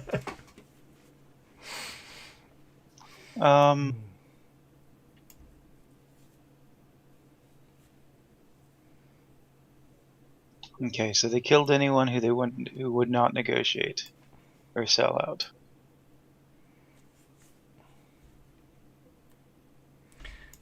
That's your current line of thinking, yes. They bomb them, and they're moving, and the acquisitions are starting outside, working in towards the middle of town. Pretty much, yeah. I mean, you're not near the middle, and it looks like they're going to keep sweeping across, yeah. Well, truthfully, they've tried to They're buying up all the land, basically. Do we got the name for whoever's buying? Sorry, I was talking over you there. Do we have the name of those whose name is on the deeds? Yes, yes, you've got all the details there. So there's about, all told, there's 20 addresses, including Raman on 64th. In the action list, there's another 30 or so in the that haven't been actioned yet. Ooh. Of those, we'll say. Of those, we'll say 6 sold. 6 have sold. 4 are under negotiation, including 64th, and the other 10 all have X's marked next to them. Okay. Do I know who the other 3 businesses that are under negotiation are? You've got their names and addresses. Yes, they you don't necessarily know them because obviously you I don't. You always come to 64th on Ramen, don't you? I will send an email or a communication to the other 3. Subject line something along the lines of bad sausages, giving them indigestion, and the message will basically be encoded like aware of the problem with the hot dogs. If you're interested in assistance dealing dealing with it, contact, and I'll give him a throwaway contact Email address, yeah. thing. Yeah. An untraceable mailbox, yeah. Yeah. If you have a problem, phone pest control. I'll put it in terms of like indigestion and antacids and stuff like that. So the 6 that have sold, are they all to the same person, or are they to a business, or? Yeah, that's the other thing. Yeah, you can find all the records of everything else, but there doesn't appear to be. You can see, who's sold and everything else. Oh, you've got the names and addresses of those businesses, yes, but no, not who they've sold them to, if that makes sense. It's gotta be that's got to be listed somewhere. Well, you would have thought so. Yeah. But it always seems to refer to it. It only seems to refer to it as Mr. Big.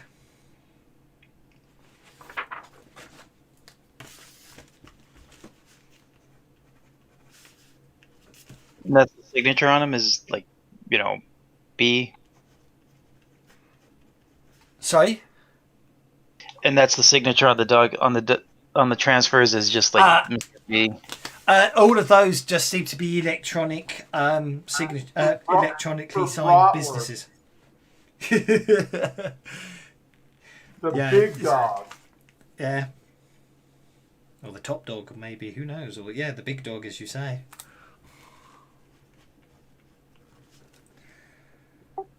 Out here, you could call them okie dogs, but that's story. That's a Los Angeles specialty.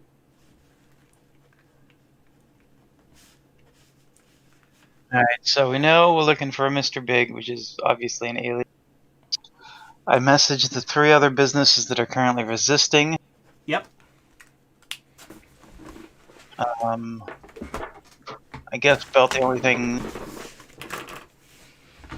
Yeah, basically, from the details you've got there, the 3 other businesses that are currently under negotiation are Master Burger, proprietor Quinn Masters, Pasta Hut, proprietor Marcus Lee, and Taco Tuesday.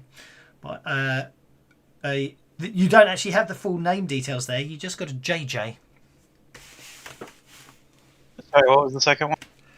Pasta Hut, Marcus Lee is the owner.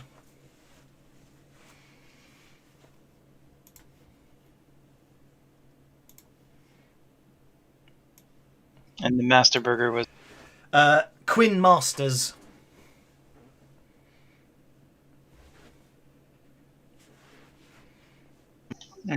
So yeah, I'll send off a communication implying that our services are for hire for dealing with the hot dogs. Okie doke. Also, the businesses that aren't in negotiation that are X'd, can we determine whether they're still operating businesses or whether They're destroyed. They're destroyed? They got bombed. Every one of them. We checked out like 3 of them. They all had the same thing. Businesses destroyed. All the equipment's gone. There's charring on the walls, and nobody knows where the owners are.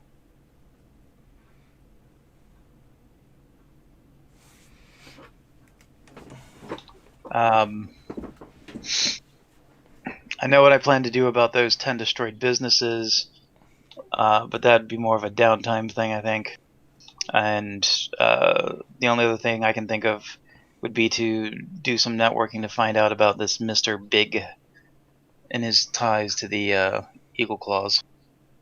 Or Denim Eagles. Yes, indeed. Actually, Eagle's Claws would have been a better name, but Denim Eagles they are. Maybe there would be another sub-fraction to call themselves that day afterwards. But anyway, yes.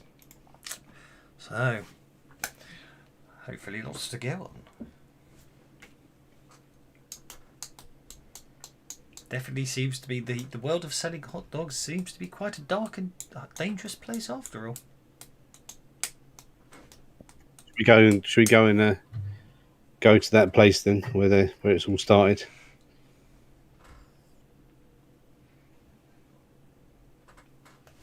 Or you can investigate. It's up to you guys. You can always, if you want to investigate other things, obviously by all means. Or, that's as I say. You could go wherever you like. The world is your oyster. We have much investigating have we got to do? I thought we was men of action. Women of action.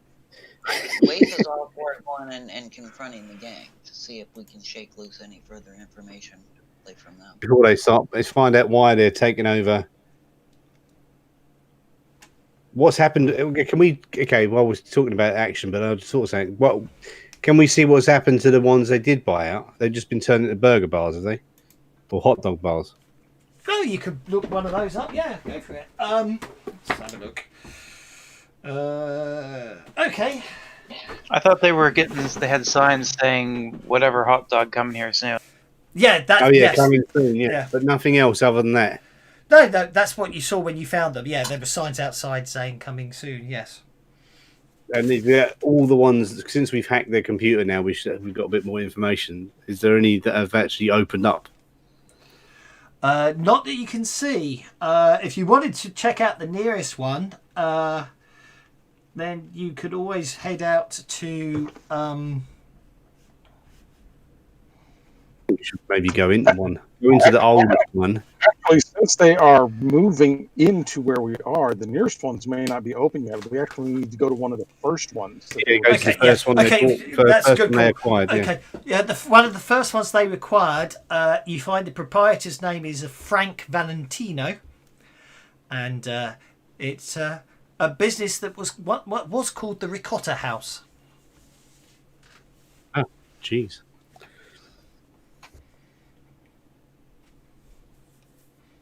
Never had thought I'd make up so many names and company names on the fly, but I'm getting food related is relatively easy, but I'm fairly limited. And what is that? Make chicken jobs. All you got to do is do SFC, KFC, NFC, Northeast FC, Southwest FC. There's about the whole compass. Southern fried chicken, Northern fried chicken, Western fried chicken. It's okay. That's dull though, isn't it? It's obviously Northwest fried chicken. Yeah. Mr. Merlin, you were saying something there. Yeah, I was going to ask. So, what's the status of this one? It's the furthest one, potentially the first one hit. Yes. Is it open for business? You'd probably have to go check it out. It's sort of it's as I say, it's on the edge of the Barrens, and sort of not in an area that you guys, as a rule, really head out to. It's sort of basically as north as the Barrens go, right on the edge of the south conurbation, as it were. Well, that's what I'm saying. Is I think that's where we're headed now, isn't it? Yeah. Okay. So heading. So you head out. You head out up to the south conurbation, northern Barrens border, as it were. There's no sort of the boundary change is sort of evolving over time. The south conurbation slowly creeps down. And you notice the Barrens because basically the buildings are very run down, and obviously, and whereas the South conurbation buildings, they're new. They're not exactly as posh and expensive as the intern ones, but they're rising up. So this the South conurbation towers over the edge of the Barrens here. You do see when you get to the address of what was the Ricotta House, it does appear to be closed up like the others with the sign out front, although it gives the impression that it is opening imminently. It actually says imminently, no exact date. They do appear to be it does appear to be all blocked off, so you can't see inside or anything, but yeah. Can we get inside? And do we want to get inside? It's up to you if you can get inside and if you want to get inside. Exactly. So, do we want to get inside, everyone? See what's going on inside. Then we might find it's a meth lab. It could be white and just. Bobby Man thinks it's good to go inside. It's raining in again. That does sound like a good idea. A good excuse to break into a building because it's raining. Yeah. Actually, I can use that. It's funny, actually. Where's images? We just found a picture of Walter White with his out on Heisenberg. That's the boss. I won't worry too much about that. No, I don't want to use that one. Okay, basically, yes, you can get inside the building. It will require some jiggery pokery of the locks, but I'm sure that's something... Who's our cunning thief? One of us has got a thief. Merlin can pick a lock if it's just a regular lock. I mean, when it comes to when you say it's a regular lock, it's at the end of the day, it is basically, you know, it is literally a case of lock picking is mechanical and electronic locks with, you know, with the right tools, basically. So I'm not very good, but I'll give it a go. Help you with that too. Yeah, Merlin doesn't understand electronic locks though. Oh, in that case, yeah, it is more a it's sort of one of those keypad locks. It's, you know, we're on the edge. We're not into the high tech zones here, so it is a mechanical lock. Rather, you know, it's one of those old fashioned style, you know, the ones where you press the numbers and turn. Rusty has got a gold key. It looks like something out of Dungeons and Dragons. Well, no, he can probably figure out what the proper magical sequence is to push the buttons, if that's all it is. But if it's like a card reader or something, that would be beyond him. No. You could, if you've got thievery, you can open it unless you've got some. I will support on this to try and identify what lock it is. Well, I should actually turn that round the other way, because you actually do need the thievery to pick the lock. But Merlin, with his stealth roll there, I will allow to sort of, having seen the ideas before. But between the two of you, you are able to open the back door, as it were, and you're able to enter the building. Let's have a look around. Well, indeed, it appears to be. Actually, I could use that one. No, I don't need to. Basically, yeah, you open it up. It brings you into the back. You appear to be coming into the kitchen area. There do appear to be some cooking appliances there. There does also appear to be an area where it sort of seems to be just sort of lots of undulating bits of metal and rollers to rotate things. You get the impression that that may well be what the frankfurters will sit on and just slowly rotate under heated lamps to keep them warm. It literally is a sausage shop. Fuck's sake. They're just mental. What are they using though? Are they using the people they blew up to make the burgers or make the sausages? Inside, when you check, there appears to be two. There appears off to the other side. There appears to be two large freezers. I'm going to go and have a look at the freezers, see what's in there. Okay. The first freezer seems to basically be full of. I'd say it's nice and cold in there, but it's full of large. It's sort of quite one whole side of it. You know, half of it is stacked to one side around the edges, I should say. So half the space around the edges filled up with stacked almost to the ceiling cardboard boxes. But the freezer. I hope that freezer's filled with cow and not plastic people. Boxes. The other freezer, the other walk-in freezer, just appears. Both of them basically filled with plastic crates. It would appear. Yes. Right, so I'm going to open up one of the crates then. Okay, you open up one of the crates. Inside this crate, you find it is just basically filled with bread rolls.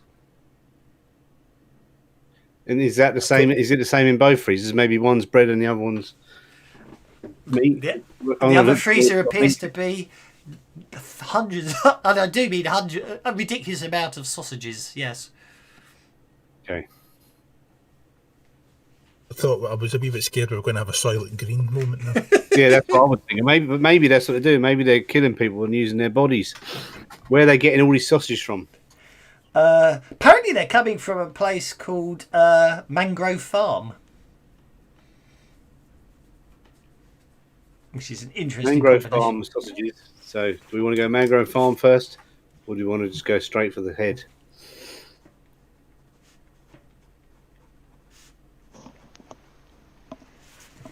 Nothing manky or suspicious looking. It just looks like it genuinely Frankfurt shop getting ready to open up. Yes. But it's, I mean, the only thing you would say, there seems to be an awful lot of bread rolls and sausages. I mean, there's probably a couple of years worth. Even if everyone in the Barrens was eating them, It's probably a couple of years worth of supply in here, so whether it's but maybe they're really tasty. Who knows? Yeah, Yeah, maybe they're. having said that, Merlin is actually going to take 3 or 4 of them, and he wants to have them analyzed. He wants to cook one, but he also wants to have them analyzed to see if there's anything nefarious or suspicious in them. Take some of the bread too, as well. Okay. Okay. I'm sure one of you has a contact who can get those analysed. So, yep, you take some of those. Well, I'm a drug dealer, so I've probably got someone who can work out the contents of it. Yeah. Kids don't. I mean, no. Oh, did I just say that out loud? Yeah, I've got contacts that. I have friends in low places. Yeah, you should have. Yeah.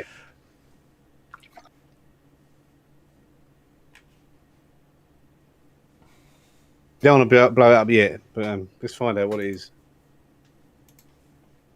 Indeed. Well, considering that Naka, whatever does sushi, and then these guys are hot dogs, we're not hurting ourselves here. Well, this is it, isn't it? Let's just blow it. Yeah, but we maybe we should do that later. Maybe we need to find out what the we don't want to draw attention to ourselves more than we already have, do we? No, I don't know. Well, maybe we could just blow it. Yeah. Buell is not the sharpest knife in the drawer. He just sees the immediate answer. Occam's razor. A simple repair check would allow you to basically rupture the gas lines and rig up a simple timer that basically ignites the gas after a certain amount of time. Yep, Beulah, you know exactly how you could use the equipment in this place to rig it to just have an unfortunate gas explosion accident. Okay, are there cameras around that might have seen us coming in this building? And in character, Beulah's major hindrance is impulsivity. Yeah. Well, I'm going to say while Beulah's doing that, I'm going to say, hold on a minute, let's check if there's any cameras first. The root. Look, it was them who blew it up. Yeah, we don't want to get straight. We don't want to get the heat straight away. Well, let's have some notice checks. See if you can see any cameras. Yes, my favorite role. I have some kind of, what was it? Jinxed. Yes. But you did okay. You got a 2. You didn't fail. Quake sees it. Wow, indeed. Actually, that's okay. Let me see now. Merlin, Aki, Beulah. None of you can see any cameras in here, which is unusual. Queeg and Donahue, you actually see where cameras were, and they do not appear to be there anymore. As in, you can see they've been removed, and you can still see the cables. Maybe they're going to fit some cameras in later, but it looks like for now that all the cameras have been removed from the premises. Now's the time to blow it. Hey, do it, and let's just get in our van and go heading towards the other place, shall we? To the place we located when we was at the building. Well, in that case, I think as we drive off, I can have a shattering explosion, can't we? As you drive away. Boom. Oh, my ears! I could have made it. Well, if you want it loud, hang on. This might be loud. Do it. There you go. I turned my volume up, and it made me fucking jump. Attaboy. God, my 4 ears. I did warn you. I turned my volume up, and all it actually made me jump. So yeah. So there we go. Yeah. But so you drive away from the place, leaving the crater behind, and as you drive through the dark and dangerous streets of the Barrens, heading to. Are you heading to the Denim Eagles? Are we? I think so. Yes, I think we shall leave you there, heading to the dark and dank basements areas of the Denim Eagles, and Hope you enjoyed it. It was, as I say, it was a slow starter, but I think we got there in the end, and I think we'll continue. I think I've got my head a bit more around to the cyber hacking, and I'll reread the rules again to make sure we're happy, and we can take that off. Change the rules and make them suit you. Yeah, and I apologize to the group if I dragged it down in a rules discussion. I just was trying all your fault. Yeah, all your fault. No. I didn't have a clue what was going on at all. So no, to my mind, I don't have a clue what's going on. We get the rule. If we get the rules sorted, the game speeds up. So I don't have a problem with spending a bit of time to discuss it and sort it out and discuss ideas. Yeah, exactly. Yeah. And then once we all just roll. And then we just roll, yeah. So, ironically, I mean, most rule discussions in the group isn't real because normally we get the rules, but how do you implement it on a virtual tabletop? It's a barrier. It's like scratch your head time. Yeah. You might know the rules. I haven't got a clue. Yeah.